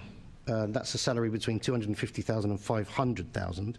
I presume that's an individual. It's CW45912. And then we've got a program manager for Project Detroit here. Again, that's between 250,000 and 500,000. It says here that that purchase order covers all timesheets up to the 31st of June 2024. So this has been worked on for some time now already. There's 97 staff working on Project Detroit. And again, this is a project that is designed to target distance charging models. Do you know if they've been redeployed? So do you mean Project 2030 or Project Detroit? Project 2030 and Project Detroit are the same thing. Oh, so I've got Project 30. So Project 30 is a project focused on attracting talent to the Technology Department of TfL to use data to improve operations and customer experience, and that includes working on bringing systems in-house. So the 97 staff working on Project Detroit, have they been redeployed? I'm not sure. I mean, what it says with Project 2030 is some of the intention is to bring the work that's been done by a private company in-house. It's not called Project Detroit, it's called Project 2030. It's called Project Detroit, it's on the procurement data. It's called Project Detroit, yeah. So those 97 staff, let's say they're somewhere between 80 to 100,000 pounds on cost. That's got to be 12 to 15 million pounds worth of salary costs with on costs included. I think it would be useful to know where they are. If you could go away and look at Project Detroit and confirm that those elements of it have been cancelled, that's looking at paper mile or distance user charging, that would be useful. Is it possible for us to visit Project Detroit and go and talk to some of the technicians there? I've never heard Project Detroit. What I've got no, it was Project 2030, but I'm more than happy, Chair, for TfL to look into the questions you've asked and to follow up. When you review, you'll see I've given you the project ID number, so you can go and look that up. Like I say, it's 1 million to 5 million, staff costs of 500,000, salary costs. I'll look forward to that answer because I think people would like to be reassured that that project is not going ahead. And, sorry, colleagues, before I go, you would be aware of some incidences around the ULEZ vans that have been deployed to outer London. There's been accusations of hit and run, violence, vans parked up outside of schools, men looking intimidating, not displaying their SII badges, etc. Are you aware of that? Are you aware of those concerns? No, I'm not. It was raised at people's question time, and the team have followed up the question raised at people's question time in relation to those issues. If there's any complaints, I'd encourage members of the public to report it to TfL or the police. Okay, and they can include your office as well, because some of these are now getting quite violent, and I know that's something you would want to ensure that TfL staff and people manning those vans are not doing. Well, I mean, Chair, that's a serious allegation, and if anybody acts in a violent way, they should report it to the police first and look after their personal safety. Yeah, if you go on social media, you'll see videos of the police being called. Thanks very much, Chair. Assembly Member Duval, please. Mr Mayor, is it conceivable that Project 2030 is a number of projects and not just one singular project? When you alluded to procurements, well, I don't know if you've got that information. I'd be happy to receive it. in written form, but if you can speak to it now. I mean, I'm not even criticising the member, but it's a £10 billion transport authority. Around £6 billion, £7 million is procured. So I'm simply not on top of every single name of every single project that TfL runs. We probably run hundreds of projects during the course of a year, so I'm just not on top of the detail, which is why I'm more than happy to go away and ask TfL to look at the questions asked by the member and respond. I'll ask them to copy you in as well. I simply don't know. Thank you very much. And secondly, can I just ask a question? Maybe you can help me. Why is it that the Conservative group talk about cost of living issues in relation to ULEZ schemes, but is silent on any other rising cost of living issues that Londoners face? I do think there's an element of truth that there are some poorer members of our community that are affected by ULEZ. That's why we have a scrappage scheme to support that. But what I don't understand is the silence and the actions of the members opposite. We talked earlier about voting against free school meals, which help people on cost of living issues. We heard, earlier, in terms of members opposite, some of them may even have voted against the national living wage and the London living wage sentiments of coming together in terms of one of the economy committee issues back some years back. So why is it, do you think, they only choose to raise it on that but ignore rising cost of living issues that Londoners face, and in some ways makes me doubt some of that sentiment that they put forward about people in need needing help and receipt? I think actually we should welcome the fact that at last the Conservatives seem to be talking the talk about vulnerable people, and they at last seem to be understanding there is a cost of living crisis. The problem is, what they don't seem to appreciate is there are far more people adversely affected by the impact on their mortgages by Liz Truss's kamikaze budget than the ULEZ. There are far more people affected by the massive increase in rent in the private sector because of the lack of regulation than there are by the small number who may be affected by the ULEZ. And by the way, we've got a scrappage scheme to address the concerns around ULEZ. Think about the numbers of Londoners affected by universal credit not going up. Think about the numbers affected by the 2 benefit cap. Think about the numbers of Londoners who would have been affected by free travel being taken away from children or from those above the age of 60. And that's why everyone knows it's just not about politics for them. Please, some order, please. Thank you. Assembly Member Hall. Thank you, Chair. It's just a point of clarity, because we keep putting up with this incorrect comment because we don't join in. But in actual fact, many of us voted against the actual budget that had free school meals in it. And anybody that reads, and it's amazing, some things I write are read religiously and others aren't. I have actually said that I would continue free school meals while there's a cost of living crisis. If we or any of us were against this, then I wouldn't be doing that. So perhaps we ought to get our facts correct before we keep saying that we are against them, because we're not, and we never have been. We were against your ridiculous budget last time. Let's hope you do better in your next budget. Assembly Member Bailey, please. I just think it needs to be said, Mr. Mayor. Do you think it's correct that so many assertions are made and people put words in our mouths? We're at Mayor's Question Time. It's here to ask you questions.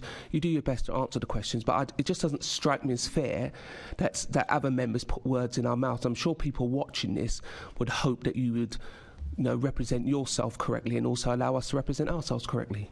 Chair, if there's any words that I put into the member's mouth that are incorrect, I'm more than happy for him to correct those as a matter of public record. Sorry, Mayor, I was referring to certain members who make quite a habit of putting words in our mouths.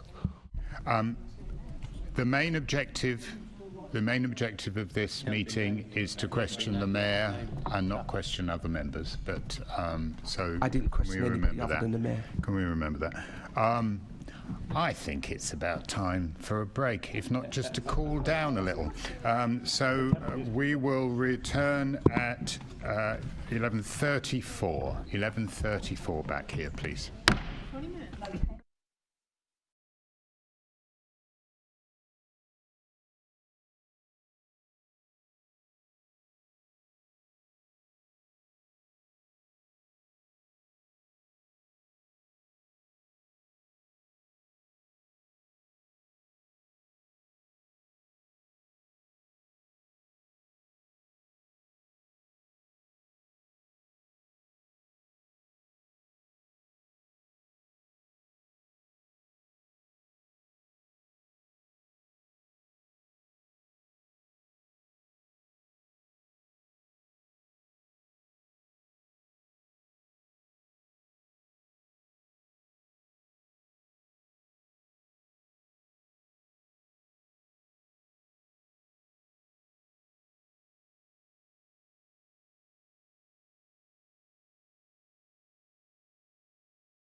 Thank you. The next question on the order paper concerns TfL capital funding deal, and it's in the name of Assembly Member Baker.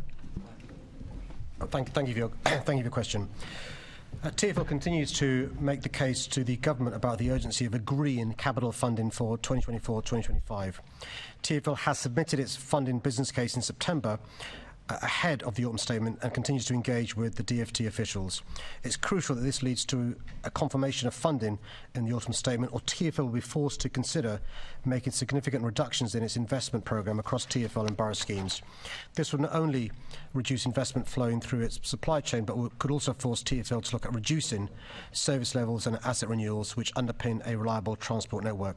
TfL's 2023 business plan showed how it could fund 3/4 of required future investment itself. However, as the government has acknowledged repeatedly in previous funding settlements, TfL is not able to fully fund major enhancements and renewals solely from its own income. So TfL is requesting that the government provides adequate capital support to continue investing in replacing crucial life-expired assets, including on the Piccadilly line, DLR, Bakerloo line and trams.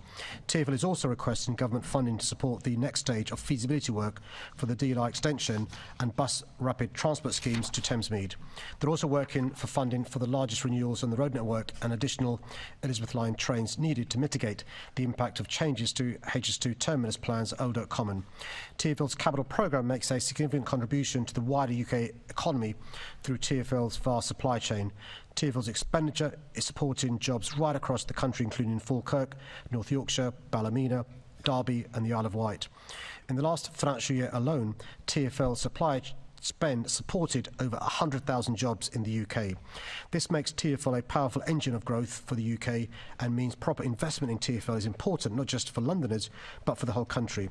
I'll continue to call on the government to provide the funding certainty TfL, London and the UK need.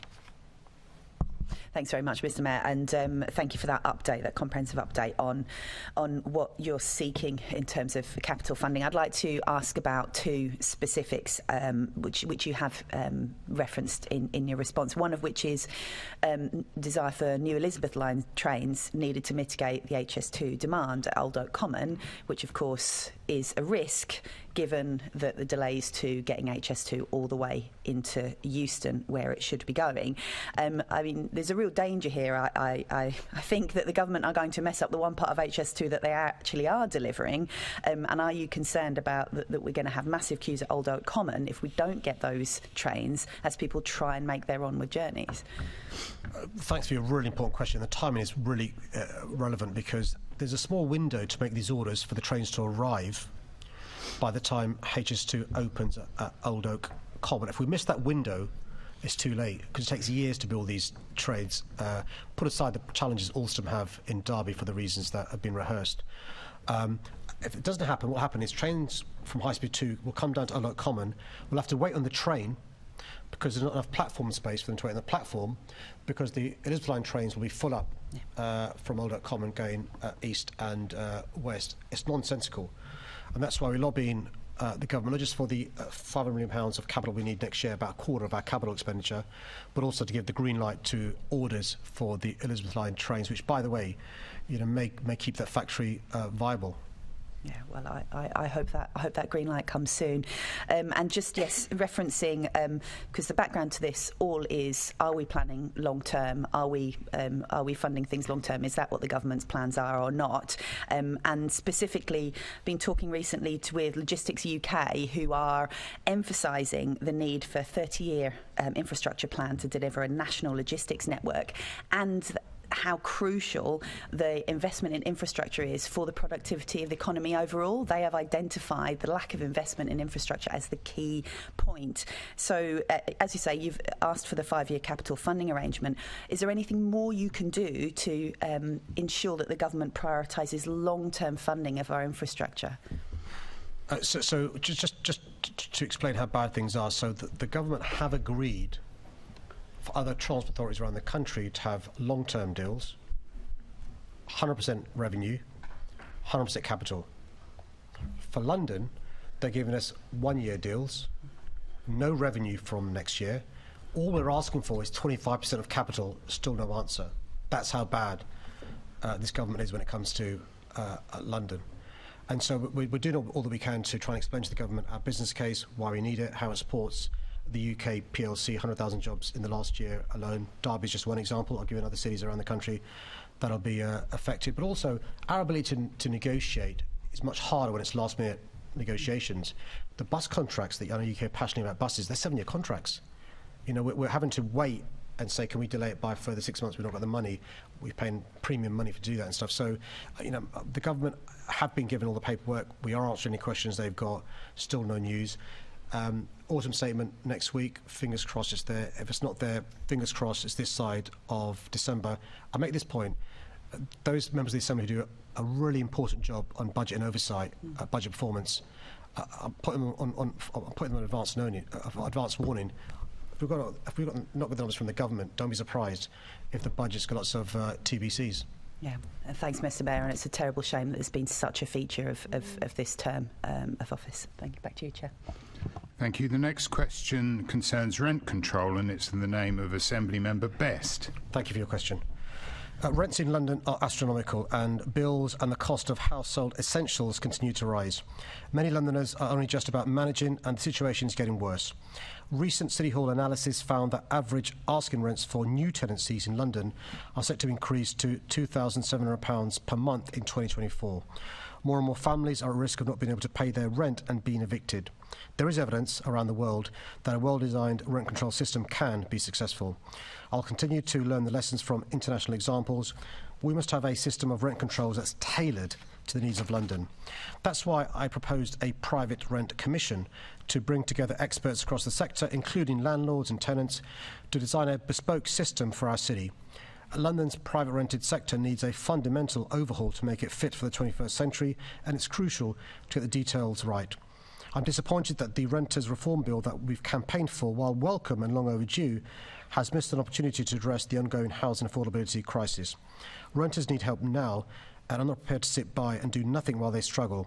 That's why I continue to argue for an immediate 2-year rent freeze. This could save London's renters an average of £3,374, providing vital relief. London's struggling private renters need more council and social rented homes, a welfare system that reflects the high cost of renting in London, and fundamental reform of the private rented sector to provide safer, more secure homes. Ultimately, the best way to address the crisis of unaffordable housing is to accelerate the delivery of genuinely affordable housing that meets the needs of Londoners. We've broken records on that front by delivering the ambitious house building target of 116,000 homes started under our Affordable Homes programme. Meanwhile, the government failed to meet their own affordable housing targets for 2016 to 2023, falling short by 6,500 homes outside London. And I repeatedly called on the government to invest the £4.9 billion a year required to deliver the affordable housing on scale. And I recently wrote, Chair, to the Secretary of State calling for support to get affordable homes back on track.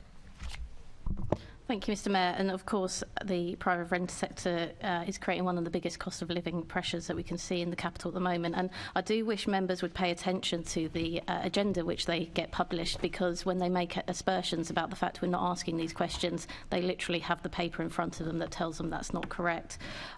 My concern is that while I think it's good that we look at different ways in which we can help and we can support all those private rent and tenants in London, I think this is selling a dream that clearly doesn't work. It's almost a year to the day where you told my Assembly colleague, Sean Bailey, that bringing in rent controls in Scotland had not made the sky fall in. Well, the sky is still up, but also the rents are too.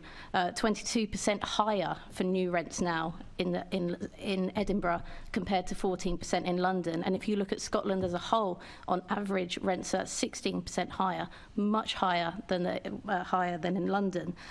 So I look at this international data that you say we should look to. I mean, are we looking at Berlin, where rent control saw a 41%?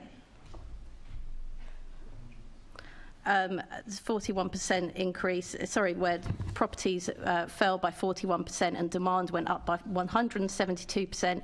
Are we looking at Stockholm, where the average rent time for a rent-controlled property is 9 years? Are we looking at Manhattan, where people have to check the obituaries column to see where a new property is? Or indeed, are we looking at the evidence supplied to us here at City Hall by Cambridge University that showed that rent controls could reduce the market by up to 62%? Where are we looking for this evidence? Well, thank you for your question. So I think your question explains perfectly why we need a bespoke system for London, because we simply can't take off the shelf what's happening elsewhere and apply it to London.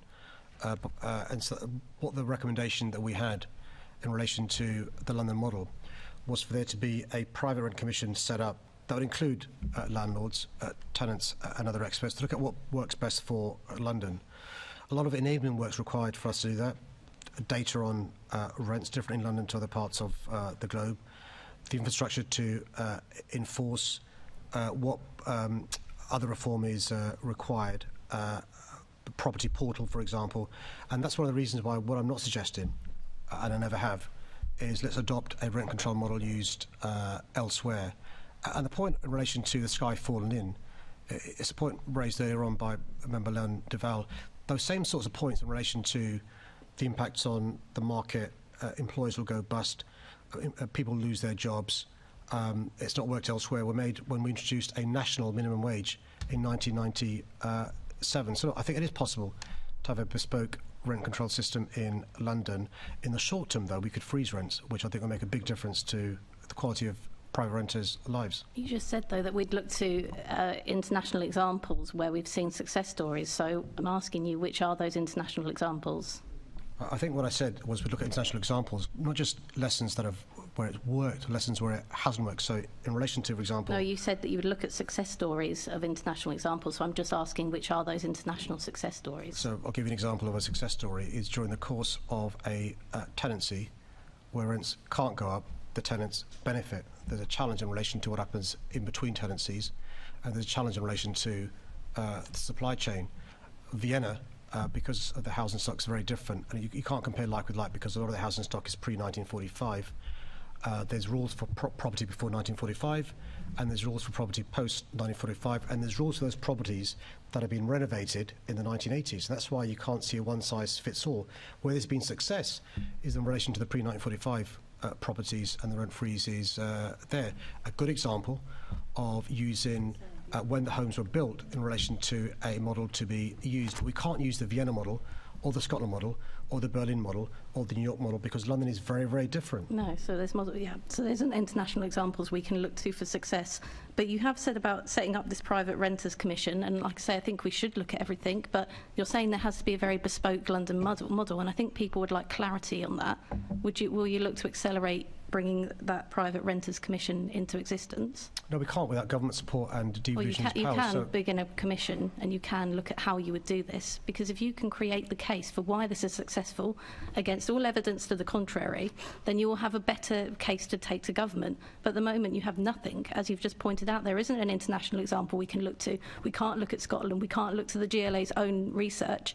So actually, if you set up your own private renters commission and came up with this bespoke London model that apparently will work, well, then you have something to start with. Until that point, you have nothing. Well, one of the reasons why you can't is we simply haven't got the data in relation to all the rents paid in the private sector, and that's why we need government support in relation to setting up the commission. So unless we've got the data on the rents being paid across London, we can't really set up the work required for the research on the commission. Rents being paid in Camden versus the rents being paid in Havering versus the rents being paid in Harrow. And so we do need support from the government in relation to devolving these powers to us. It's really important, though, to recognise that the work of the Commission has also got to address the issue of not scaring off those being landlords, not scaring off the supply chain. So we'd want to involve developers in this as well. There's a really healthy build-to-rent supply chain who've done some really good stuff in London. They've got security of tenure, 3-year tenancies. Within the 3 years, they don't increase rents by a big percentage, the good ones, and so we can also get their expertise about what's worked there as well. Unfortunately, that is what's happening, and without that clarity, it's only becoming work that it is spooking the market. I mean, I agree with Lisa Nandy when she says that this is only a short-term fix which could leave people homeless. And I think that we should look wider at how you can support people. For example, you're looking at scrapping London affordable rent, and I know there was some pressure to do that. However, Waltham Forest recently had a housing commission of experts, a panel of experts that looked into it and said this would be the best way in order to use those grants to deliver affordable housing. Yet that's something you're looking to scrap. Would that be something that you'd be able to look into again? The member only speaks to DLUC, who are putting pressure on us to do these sorts of things. There are conditions attached with the money received from DLUC. As it is, we've negotiated wider conditions, met the targets the government has set us, but also made sure they're as affordable as they can be. We're looking at everything in relation to making housing affordable, subject to DLUC agreeing to the and I haven't seen any lobbying from you saying that you're against that, or you haven't said any lobbying that you are afraid of losing London affordable rent. So it seems like an easy excuse now to pick when you've said nothing to the contrary before about being worried about losing that. Well, this member is the first person I've met who is saying the reason why the housing market and the lack of development has happened is not because of other issues to do with government policy, construction inflation, supply chain problems, lack of skilled labour, lack of labour shortages, issues in relation to Ukraine, but it's because of the Mayor's policy around rent controls. That I really wish you'd listen, because that's not what I said at all. But anyway, I think if we're looking at I'd love to talk to you about it more, even though it's clear you don't have much of a clue. But I think I'd like to finish with asking you around the free school meals pledge. Now, a lot of schools and families are looking for that clarity, and I'm thankful that Susan Hall has given them that clarity, that if she's mayor, if she's here in City Hall in May, that they will be getting those free school meals. You are yet to give that clarity, whereas I think it's quite widely assumed that you will be doing that. So will you make that clear today and make sure that you pledge to give free school meals again next year, or are you going to hold on to that as an election gambit and not reassure the schools and families that want you to make that promise today? Well, let's be clear, Chair. Two things. One is a question about rent controls, and the member wants to have a hustings in relation to policies. No, I would actually. There's been a lot of talk about free school meals in relation to the cost of living, and we've been talking about the cost of living, and I'm giving you a really good opportunity to commit that you will provide those next year. If you don't want to do that, if you want to obfuscate around that, that's up to you. It's a clear question. If I was mayor, I'd be willing, and I'd welcome the opportunity to make that commitment. And secondly, I would like to discuss this with you, but quote unquote, it's quite clear you haven't got a clue. And Chair, what's sauce for the goose is sauce for the gander, and I hope when you chair the rest of this meeting and the subsequent ones before the rest of Would you like another chance to say that you commit to giving free school meals next year?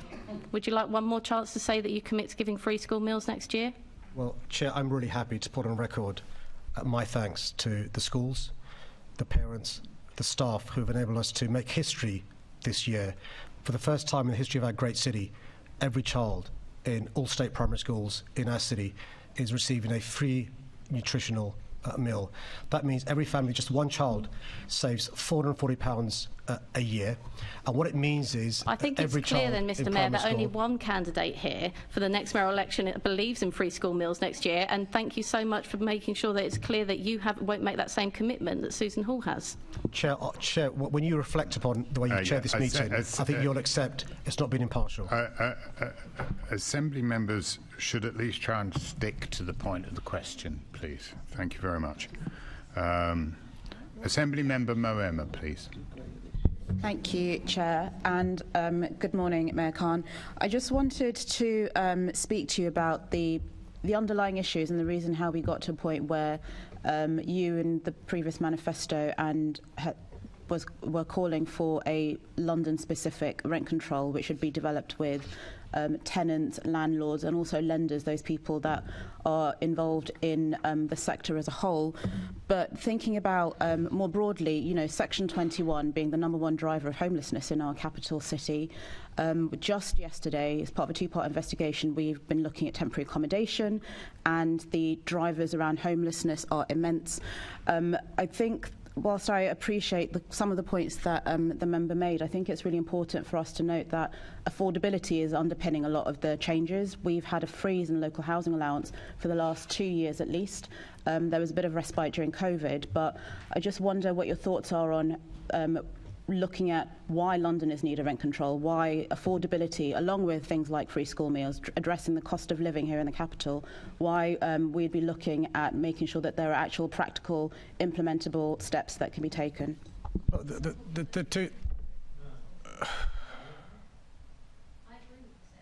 I wasn't talking about free school meals, I was talking about the cost of living, just following on from what you said.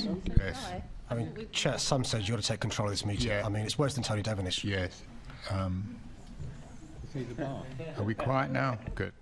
Okay, so the two big causes of this is a lack of enough homes being built over successive decades, and the deregulation in the 1980s of the rental market was a big issue. There are three big challenges when it comes to the private rental sector. One is the quality of the homes, and you've spent a lot of time in relation to bringing attention to the damp, the mould, post-Grenfell concerns. Two is lack of security, and you've done a formidable job lobbying for the end of no-fault eviction, Section 21, which is still, by the way, not happening. And thirdly is affordability, which is what rent freezes and rent controls is seeking to address. We need a comprehensive package dealing with all three of those issues. Now, we know the government's not giving us enough money to build enough homes. We need basically a six-fold increase to increase the supply chain to meet the demand. So for the foreseeable future, even with record investment from the government, supply won't meet demand, and that's why we've got to fix the private rental market in relation to security, in relation to condition of homes, and in relation to affordability. And that's why, you know, the Commission is so important, because we've got to do it in a way that doesn't make things worse, but we've got to do it in a way that addresses those three issues. And I'm hoping that the government accedes to our request. I'm not saying it's right for the entire country, by the way. What's right for Camden isn't right for Crewe. But what's right for London, you know, is something we should be able to explore. Thank you. The next question concerns the zero vision on bus safety, and it's in the name of Assembly Member Garrett, please. Thank you, Chair. Thanks for the question. Every death and serious injury on London's roads is a tragedy, which is why I remain committed to my ambitious Vision Zero goal to eliminate deaths and serious injuries from our roads by 2041. Hospital attendance information comes from incident data provided by bus operators.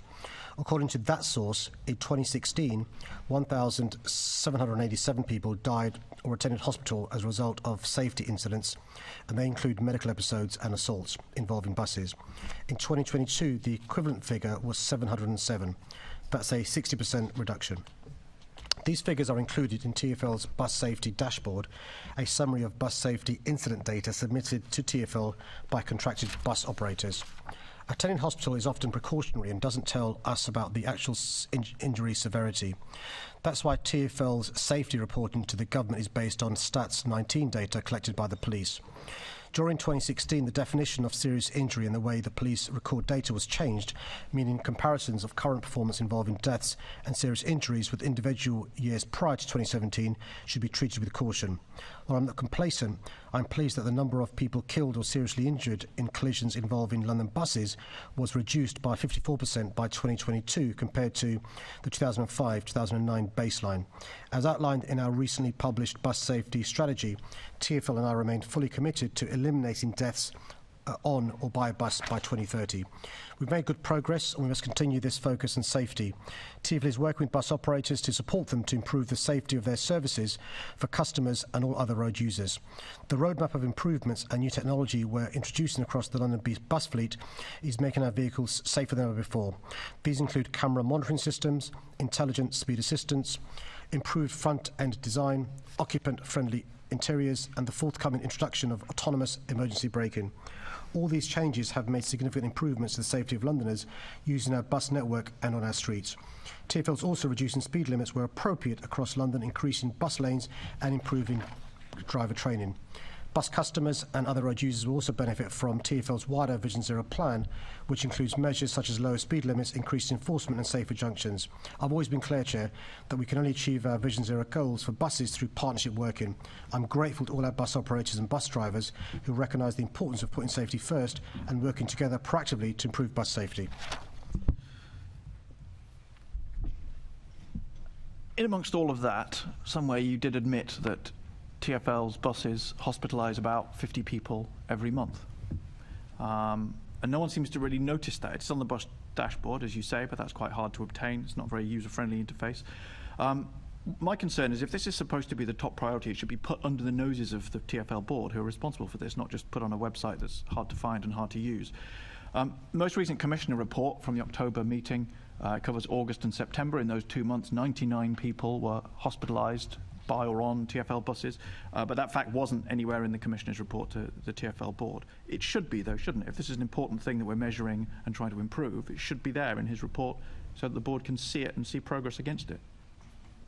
Thanks for your question. I'm more than happy to forward the Commissioner the comments that have been made. There is a committee, the Safety, Sustainability and Human Resources panel, that does at each meeting look into these numbers, but they're not numbers, you're right. These are people. You gave the average per month. They're big numbers of people being hospitalised. So I'm more than happy, Chair, to forward, and I'll explain the manner in which you meant it as well, which is appreciated as well. Just to remind colleagues across the organisation how important this is, and we've got to bring those numbers down far quicker.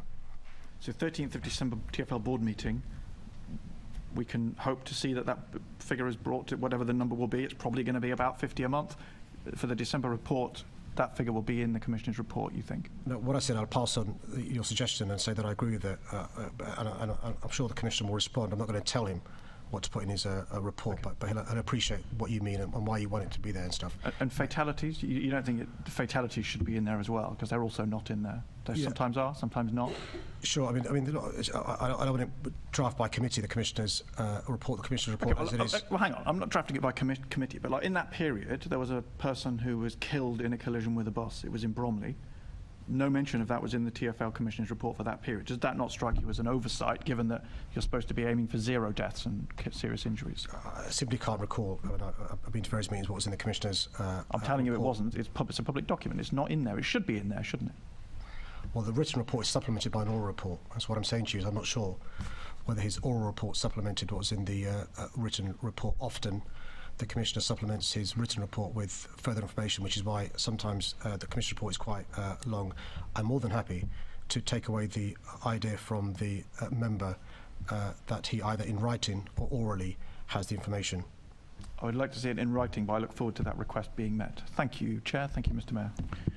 Thank you. The next question's been withdrawn, so the question now is in the name of Assembly Member Hirani, and it concerns London living wage. Thank you, Chair. The living wage is a win-win for employers and employees.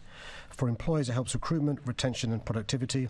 For workers, the real living wage makes a big difference. It's the only rate that takes into account the true cost of living in London. The London living wage has gone up by 40% since I was first elected. The new rate will give a pay rise to over 130,000 Londoners. It's now £13.15 per hour.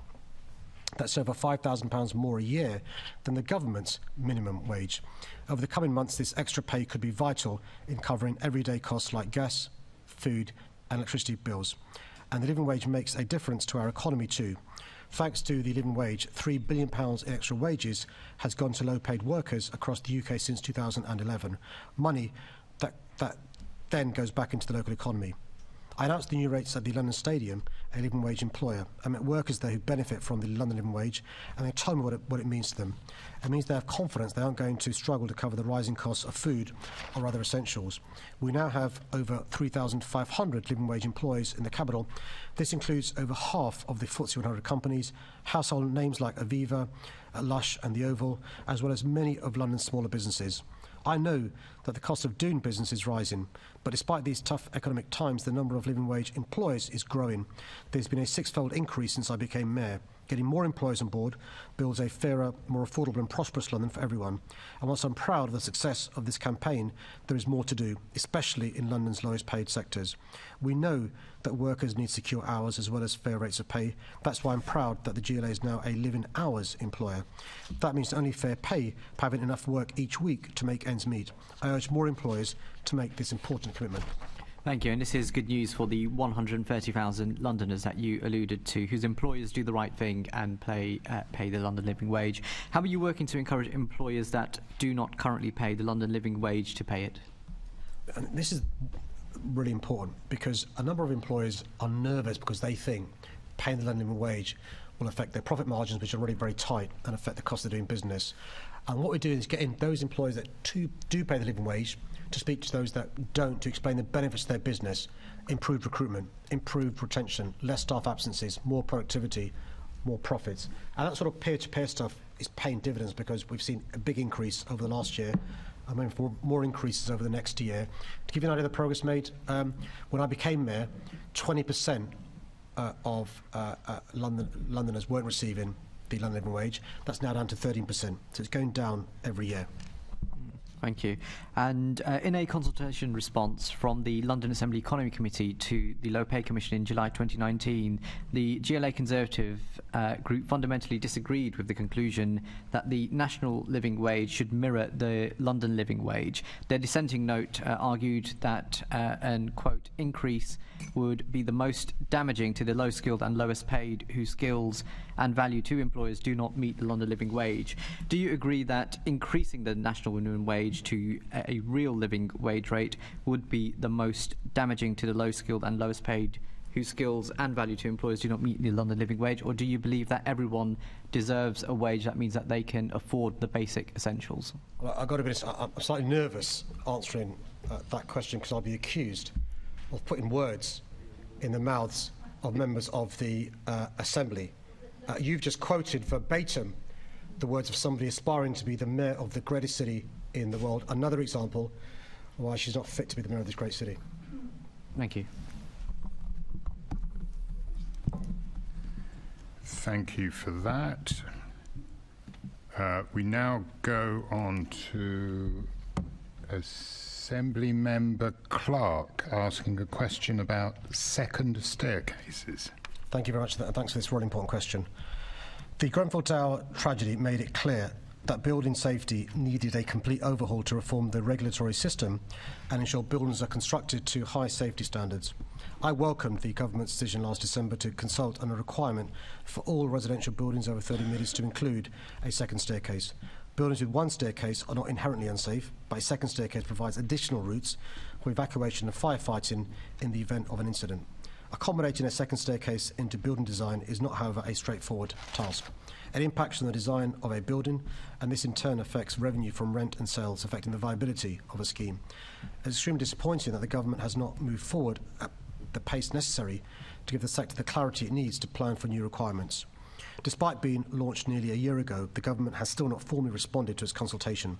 But in a speech in July, the Secretary of State informed the industry that the threshold would be lowered to 18 metres, and it became clear that the department was rowing back on its plans for a short transition period.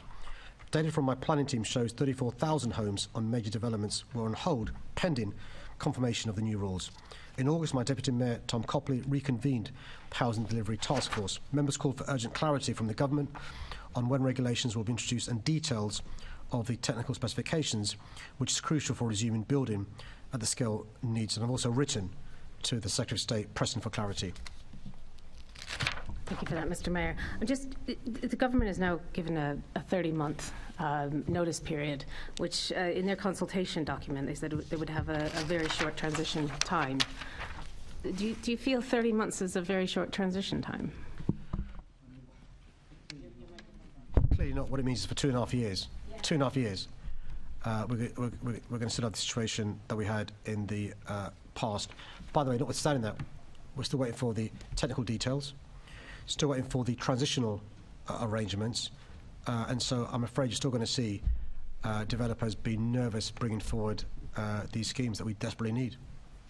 And they're nervous, and not just that, but ones who have not started building, they're in limbo. They're sitting on land that may or may not have planning permission yet. It's effectively starting a land banking system in a city that doesn't need any encouragement to do that. So it's really disappointing.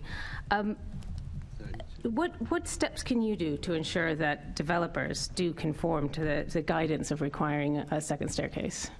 So we continue to speak to DLUC to explained to them the importance of the clarity. We will carry on working with developers to try and make progress there. Some of their design can be changed relatively easily. The worry is without being given the design details from the government, what's allowed, what's disallowed, they're nervous because these are national building regulations. We're trying to be world leaders here in London, but it's made really difficult by the lack of clarity. So we'll carry on trying to put pressure on the government to bring forward the things we need sooner rather than later. Yeah, and I'm sure all of us across the room realise the importance of this issue. Is there anything you feel we could do more from the Assembly to support you in your work to convince the government to shorten that time? Well, the two obvious things is, some members of the Assembly obviously know the government better than other members, and so use any personal contacts and influence they have to explain the importance of getting this clarity sorted. Secondly, you can't be cross-party, recommendations, and so again, if on a cross-party basis you can be asking for greater clarity, the technical details, deals in relation to the transitional arrangements, that would really make a difference. Thank you for that.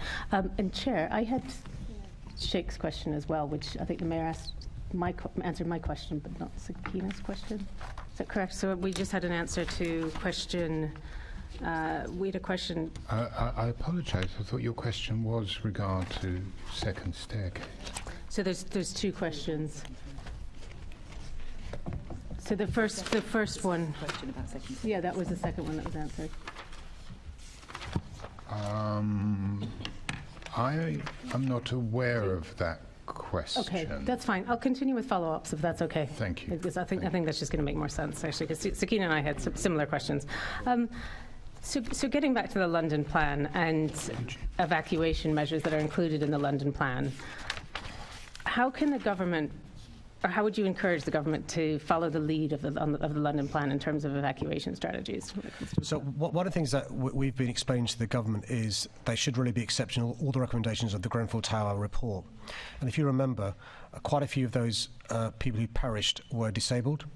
And so one of the recommendations was a personal emergency evacuation plan should be a requirement of all those managing properties. The government's not accepted the recommendation, and so we're lobbying the government to try and bring that in, the recommendation from Grenfell, because how you evacuate a building is really important, not just having two staircases, but for those that are disabled. The other issue that the London Fire Brigade are working on is making sure they've got a digital record of various buildings so they know how the layout is, because often if there's a fire, God forbid, it's really difficult to see what's going on. Having the plan digitally can make sure when they respond, they know what's going on and they're going forewarned. And given the completeness of the Grenfell report and its recommendations, and how hard the London Fire Brigade is working to meet all of those recommendations, and they've come quite a very long way. It's really disappointing that the government wouldn't take that recommendation from the Grenfell report. And I'm wondering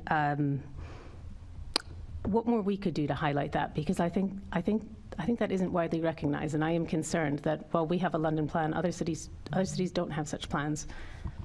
So it's just worth reminding colleagues that you'll know this, but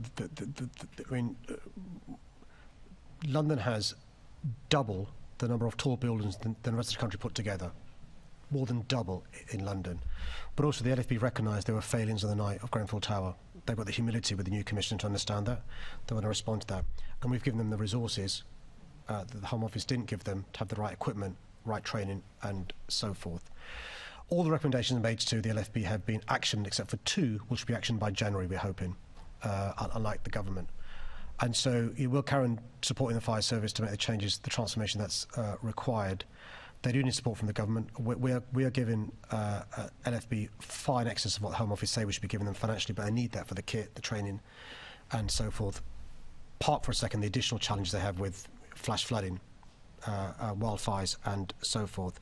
And so the Commissioner is well placed on the national fire chiefs, but also in relation to the Fire Minister to try and put this, to explain why it's important to have this. And you'll be aware very soon we'll be having the recommendations of Part 2 of the Grenfell Inquiry, which may make further recommendations as well. And just finally from me, do you think the government should mandate sprinklers in buildings that are at least 18 metres tall? I think they should. So the London plan, as you mentioned, is world leading in relation to our requirements for new buildings. There's a big question about retrofitting buildings, and that's where the real challenge is. And what the government should be doing is looking into how we retrofit 8,000 tall buildings in London. To give you an idea of scale, how we retrofit those buildings, not just residential, think about universities, hospitals and so forth. So new buildings I'm confident in, no complacency. It's the retrofitting of the old buildings that's a big challenge. Okay, thank you for that. Thank you, Chair. Thank you. The next question is in the name of Assembly Member Moema, and it concerns shared ownership, rent review changes. Thank you. Thanks for the question. I welcome the government's recent announcement that new shared ownership leases nationwide will limit annual rent increases to CPI plus 1 rather than RPI plus 0.5%, as was previously the case. Since 2021, my capital funding guide has encouraged housing providers in London to switch to using CPI ahead of the discontinuation of the RPI inflation index. This change will improve affordability for new shared owners, as annual rent increases are likely to be lower if uprated by CPI rather than RPI. My team's written to housing providers to ensure the changes are appropriately embedded into my affordable homes programme. My team has reviewed the shared ownership rent changes and have identified a small but noticeable impact on scheme viability. This is unsurprising given the shared owners benefit in the long term from slightly lower rents, but the impact is small and should be manageable. To help address the wider pressures of higher interest rates, inflation and building costs, this summer my Deputy Mayor Tom Copley reconvened Housing Delivery Task Force.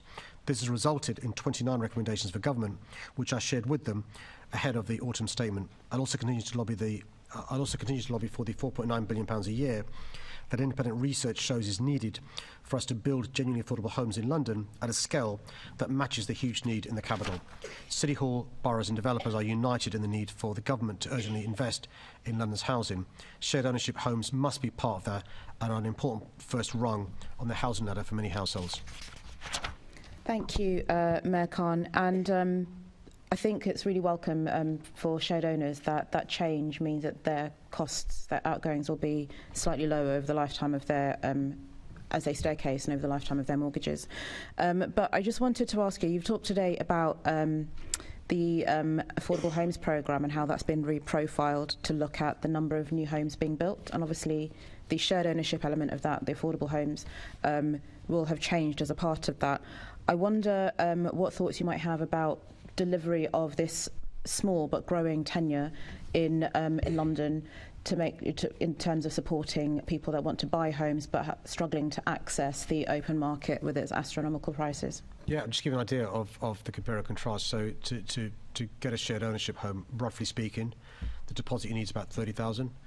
To get a home that's not shared ownership, average deposit is about £145,000.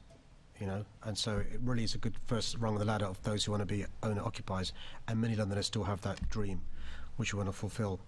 And so it's important to have that product available, but as I mentioned in my answer, the challenge is viability. We think the disbenefits to developers is far smaller than the benefits to renters for the reasons you've said, and we're hoping it will have an impact on the numbers of schemes where we can agree upon. There is a wider issue about the cost of development and the cost of development in London, which we're seeking to address with the government. Thank you. I don't have any follow-ups. Thank you. The next question concerns the Green Finance Fund and comes from Assembly Member Cooper. Thank you, Chair. Thanks for the question. The Green Finance Fund was launched at London Climate Action Week in June 2023, and the framework under which it operates was recently given the highest rating of excellent by the global ESG rating agency Sustainable Fitch for its environmental credentials. The fund is seeking to accelerate action towards net zero 2030 by offering low interest. Hold on, please. Chair, can we stop, please? Someone's just throw something at me. Could we have a security guard to... Don't touch that. Could we get a security guard in here to deal with this? Please. We're going to adjourn for 5 minutes. And who is this person taking?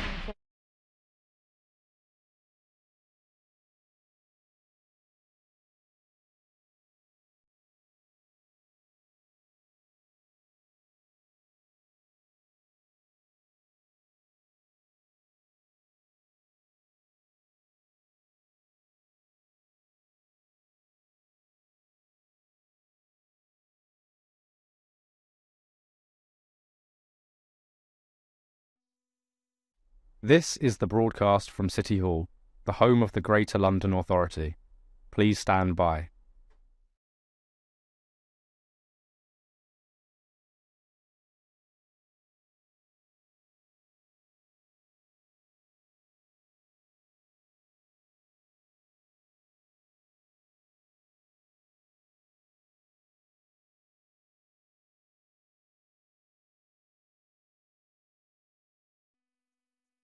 This is the broadcast from City Hall, the home of the Greater London Authority.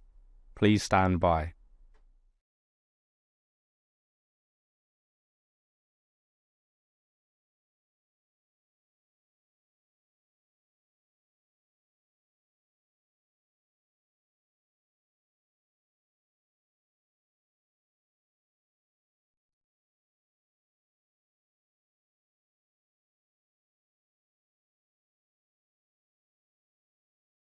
We're recommencing the meeting. Mr. Mayor, would you like to repeat your answer to the Assembly Member Cooper, please? Thank you. The Green Finance Fund was launched at London Climate Action Week in June 2023, and the framework under which it operates was recently given the highest rating of excellent by the global ESG rating agency Sustainable Fitch for its environmental credentials. The fund is seeking to accelerate action towards net zero 2030 by offering low-interest, flexible loans to eligible organisations in London. GLA functional bodies, local authorities, NHS bodies, social housing providers, universities and further education colleges based in London are eligible to apply. The first window for expressions of interest closed on the 29th of September 2023. 20 expressions of interest were received, 15 of which were from eligible organisations. 8 of those were from local authorities, 3 from GLA functional bodies, and 4 from anchor institutions, which includes a cross-section of public sector, higher education, cultural, faith-based and private industry bodies. I'm very pleased with the range and number of applicants in this first round. Projects that have been approved for finance will save an estimated 23,270 tonnes of carbon dioxide per year. That's equivalent to 8,362 fewer cars on the road. The second window for expressions of interest will open in November and will run until early January. Well, thanks very much for that update, Mr. Mayor. I think that's really encouraging. Obviously, we had a few applications that weren't eligible. Will there be some sort of report done to give for the next wave so that we perhaps increase the number of applications but also make sure that people understand what the restrictions are? Spot on. I mean, so one of the things that we do when there's an expression of interest and it doesn't meet the strategic fit is to explain why it doesn't and to work with the relevant applicant to make sure it does next time, because we want to encourage people to apply and then it goes to a variety of other stages before the monies reaches the scheme being delivered. So that's a really interesting range of applications and from a wide range of different bodies. Are they also applications that vary in terms of the amount that people are looking for as well? Because obviously the fund is going to be available to fund fairly small projects that are crucial, but also some fairly large projects that are equally important. Yes, but we do want the bigger projects for obvious reasons. So the 3 areas which affects the sort of type of scheme is energy efficiency, clean transportation and renewable energy. And the idea is to pump prime some of this stuff. So by their nature, they tend to be bigger schemes that wouldn't get off the ground but for our early investment to get other funding in. So there are schemes of varying sizes, but they tend to be bigger schemes for obvious reasons. Yes, because obviously the larger they are as well, the better the savings are in terms of the equivalent tonnes of CO2. What kind of contribution do you think starting this now is going to make to the GLA, the Greater London Authority, meeting the target that you've set of net zero by 2030? Well, unfortunately, a lot of the reductions that need to be made are outside our control. Transport, we've got a lot of control over. Less control over offices and homes. The good news about working with the bigger projects, you mentioned the size, so social housing, lots of units of housing, NHS, lots of potential buildings, FE colleges, lots of buildings. So it's a way of getting the public offices, housing addressed.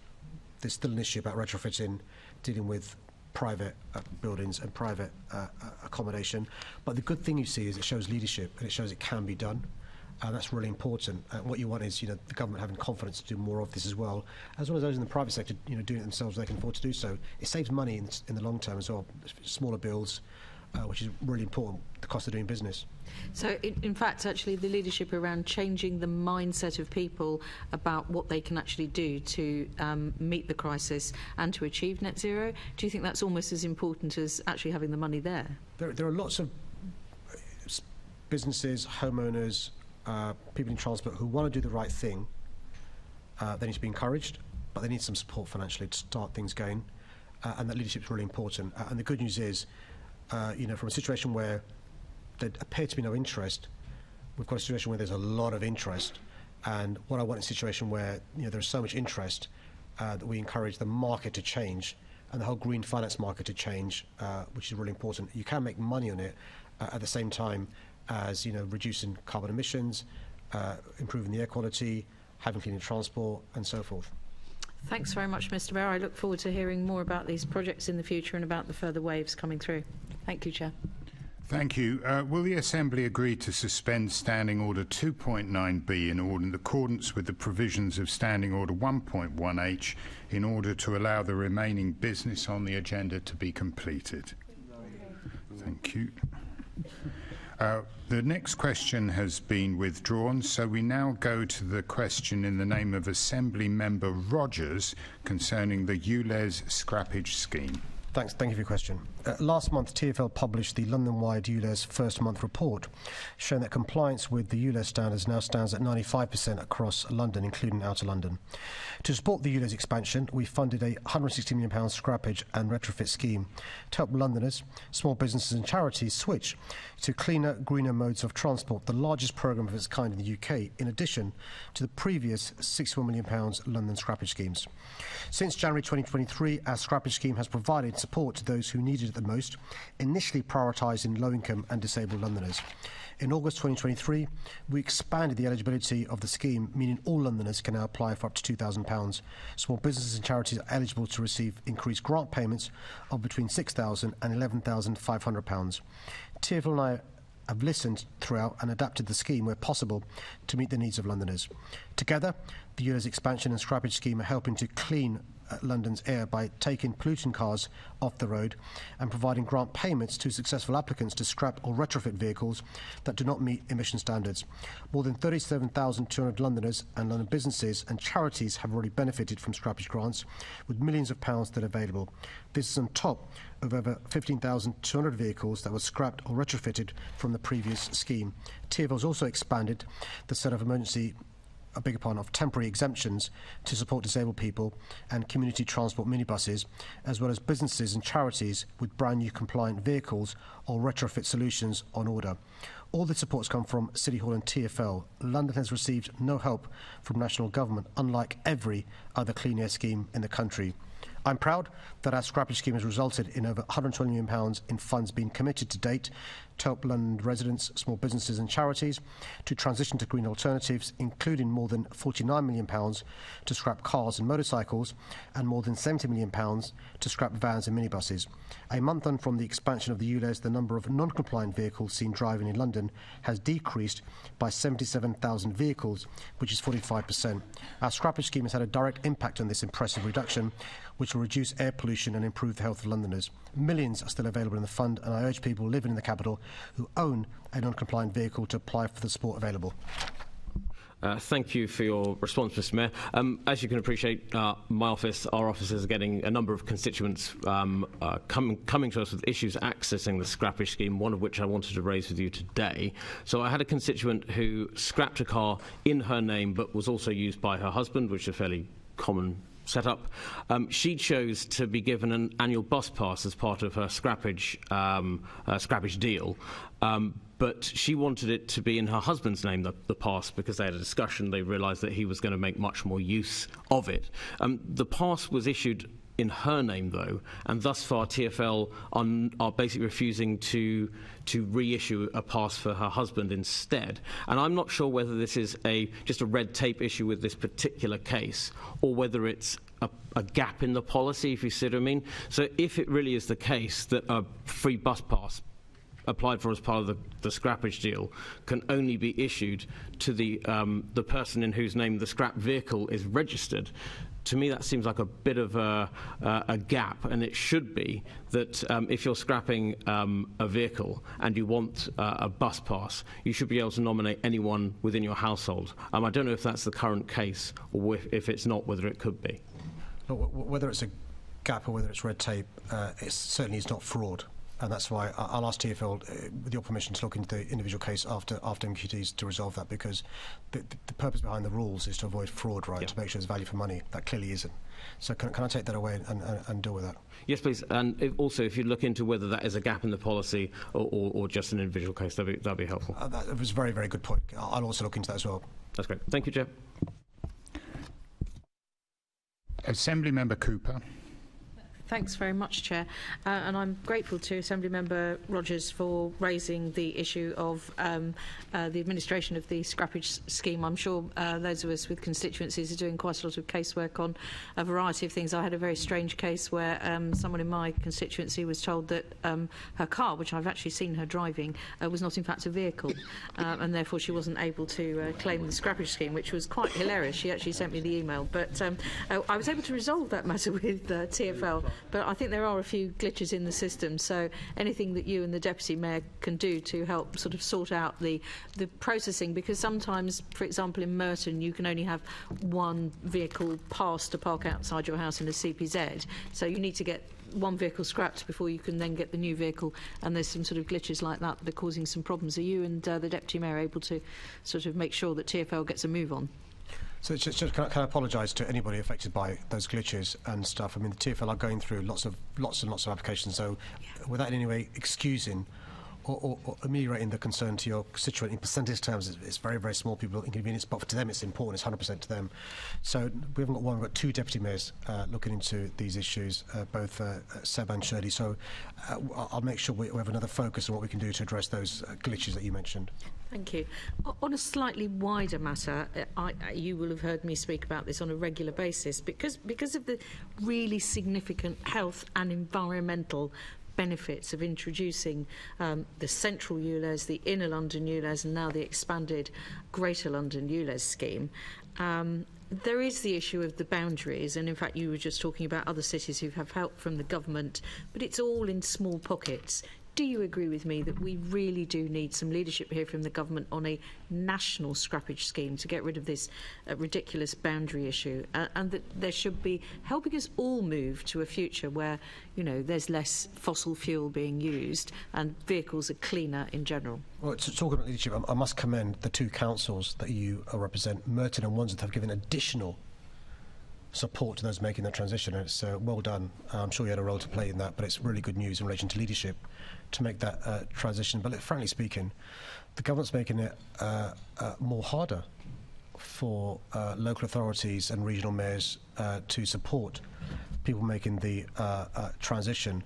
And you're spot on. There should be a national scrappage scheme, to allow people just outside the borders of Greater London, but also those across the country who may want to make the transition, because we know from the evidence that those inside a vehicle breathe the most polluting air. If you've got two kids in the back, their lungs may be stunted because of your polluting vehicle. Most people want to make the transition and they need support. We found additional money through our own budgets, both City Hall and TfL, without a penny of support from the government. We could do with that support, as could those in other parts of the country.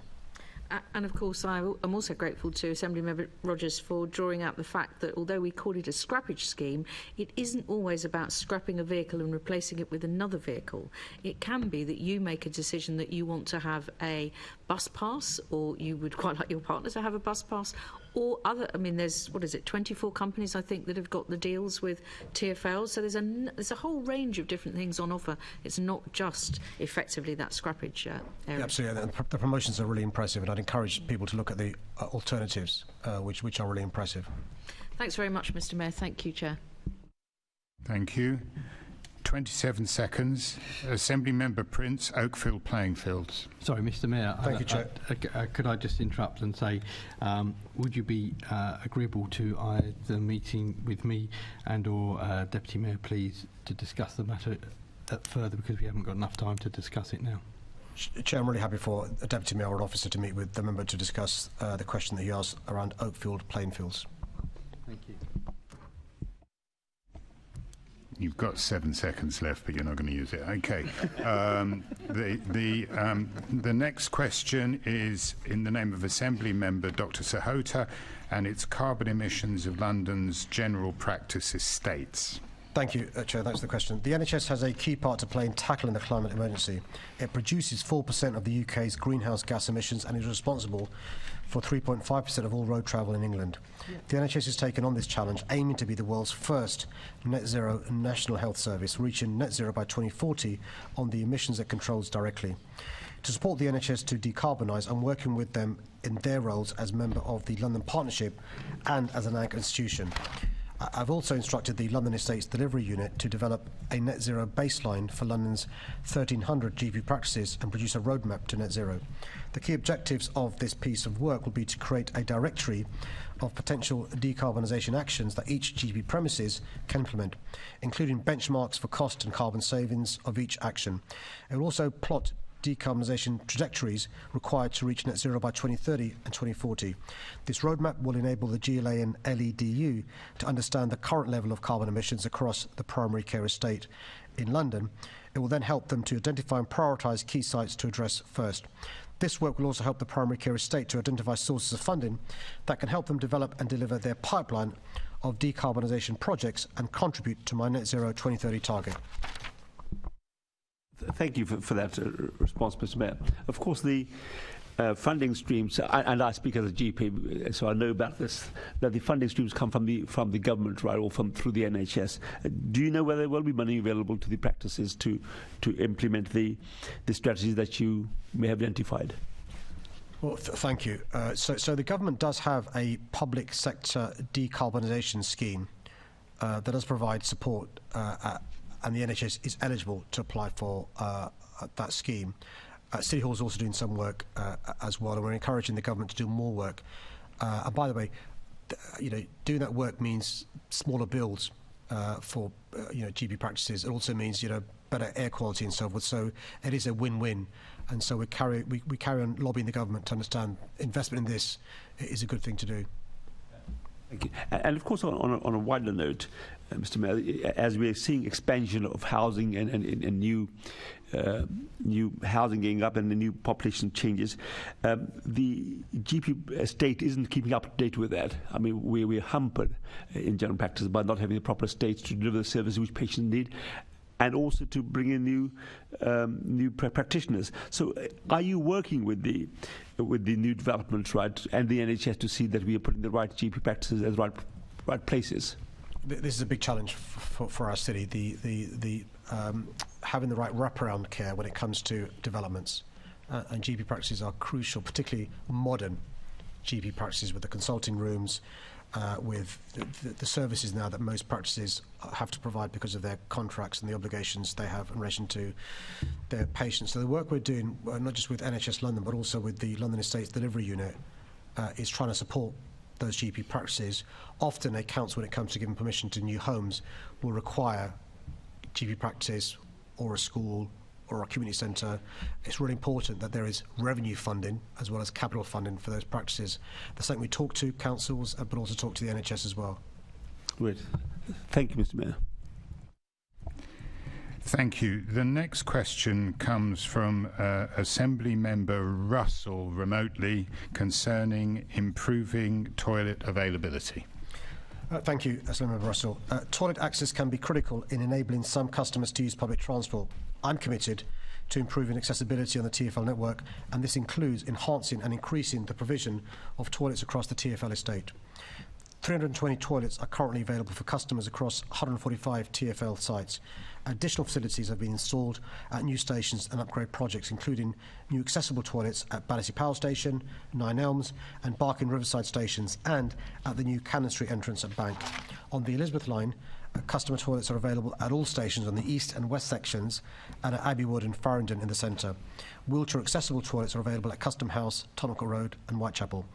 TfL toilet facilities are now free to use. Their locations and opening hours are available via the TfL Go app and on the TfL website. Maintaining existing facilities to a good standard and preventing antisocial behaviour in toilets is a real challenge. For this reason, unfortunately, in certain locations where antisocial behaviour is a known issue, local staff sometimes restrict opening hours. Staff will do what they can to open toilets if customers request access when they've been closed. While restricted opening hours can limit availability, this process also preserves toilet use for customers which would otherwise be severely affected by antisocial behaviour or damage. Where possible, closures are made known to the on the TfL website, and there are plans for this information to be added to the TfL Go app next year.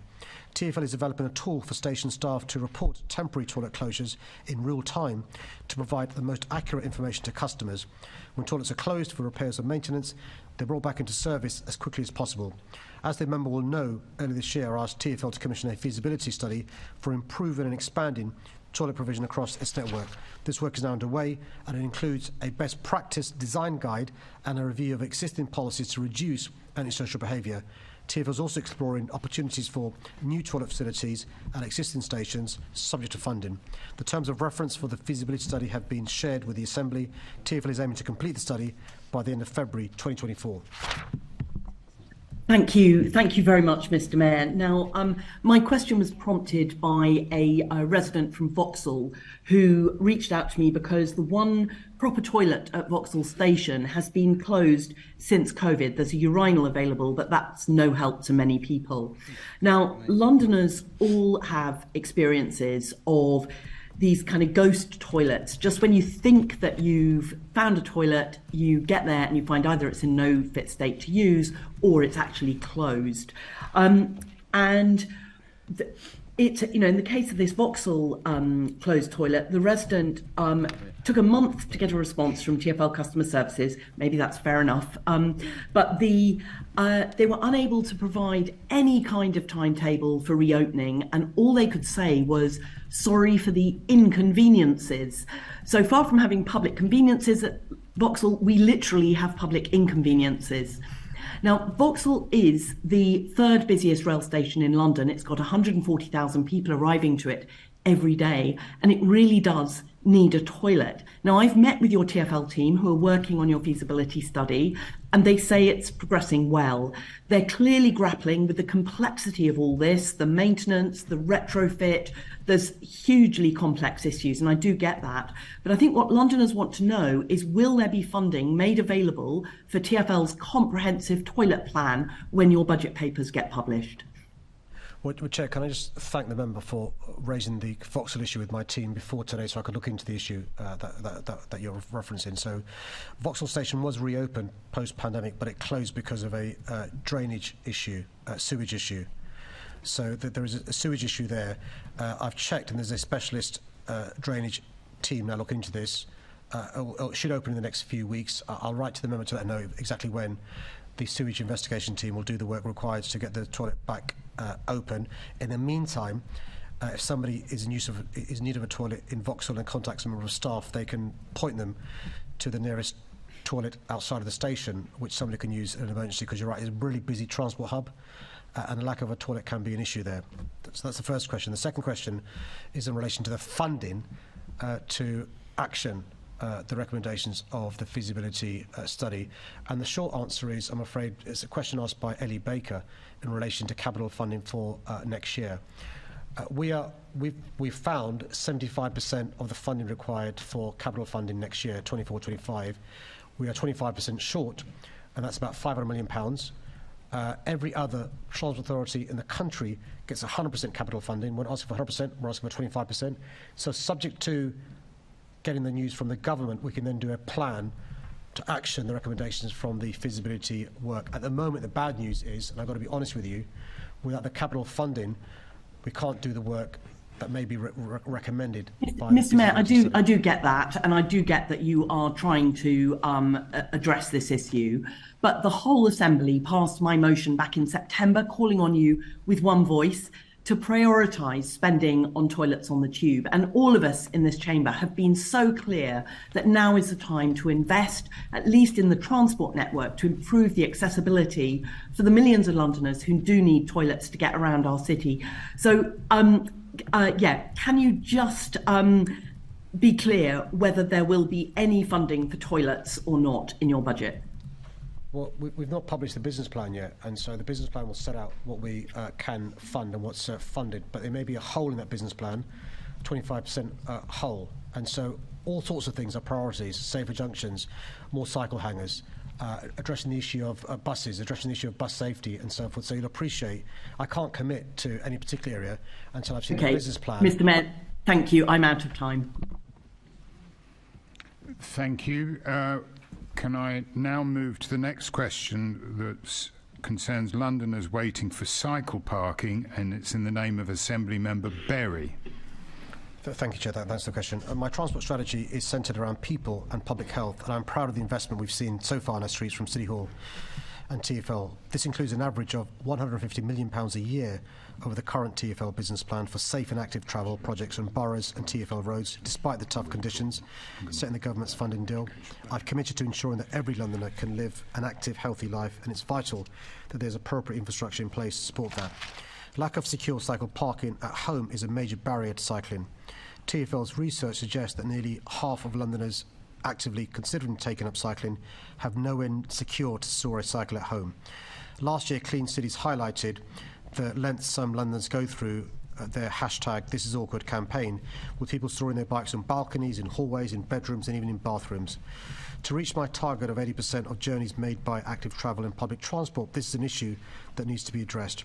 Supported by TfL, London boroughs have rolled out thousands of cycle hangers across the capital, and I'm pleased that since 2019, TfL has funded boroughs to provide over 27,000 new cycle spaces, excluding spaces delivered as part of new developments, and the number of secure cycle hangers available to Londoners has quadrupled to over 4,800 since 2017.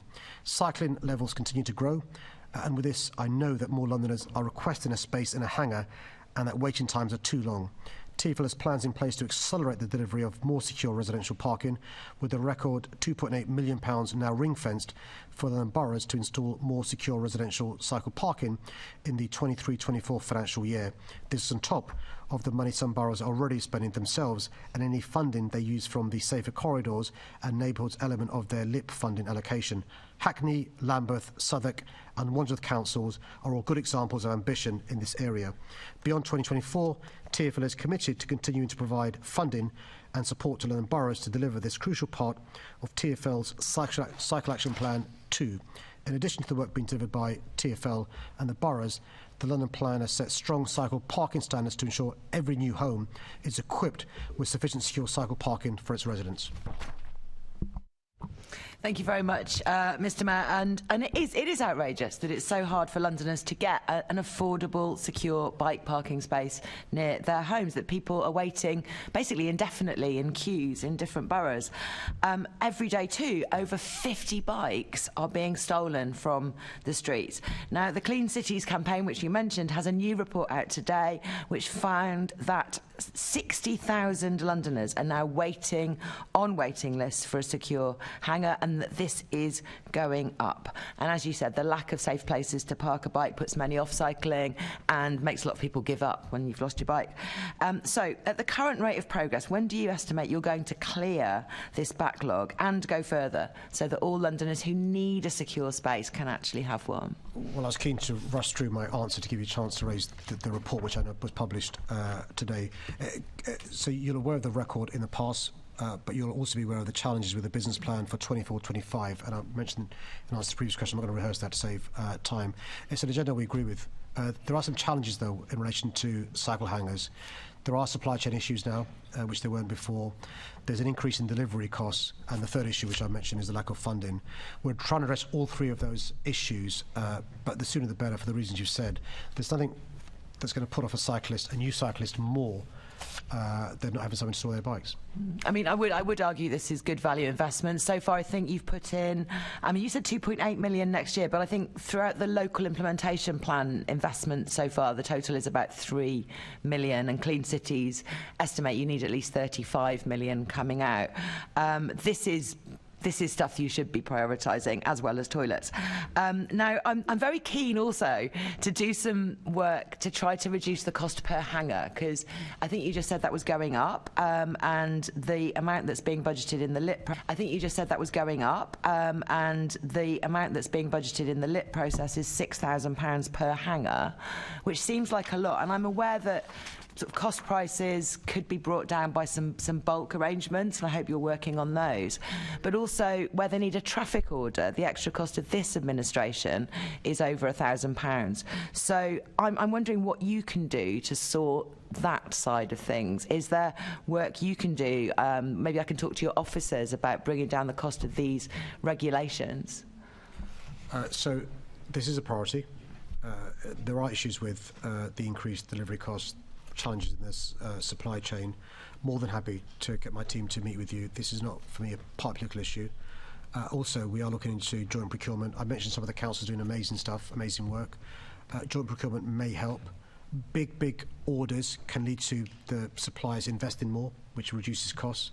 And so more than happy to, have a huddle and see what we can do in relation to this, because I think Great. Everyone wins. Okay, let's have a chat about that, because these are, after all, green jobs, manufacturing cycle hangers for people to be able to cycle to their own jobs more greenly. This is a win-win for all of us, and I think we should be making a high priority of this when we're looking at the budget this year. The Green Group is now and toilets, of course. And of course toilets, we're all agreed on that. Now, out of time. The next two questions have been withdrawn, so that brings us to the end of the question and answer session. Mr. Mayor, you're free to leave. Can I ask the Assembly to agree the motion which is set out on the agenda in my name, which is that the Assembly notes the answers to the questions asked? The next scheduled meeting of the London Assembly will be the plenary meeting, which will take place at 10 a.m. on Thursday the 7th of December in the chamber at City Hall. There is no urgent business requiring consideration. I therefore declare the meeting closed.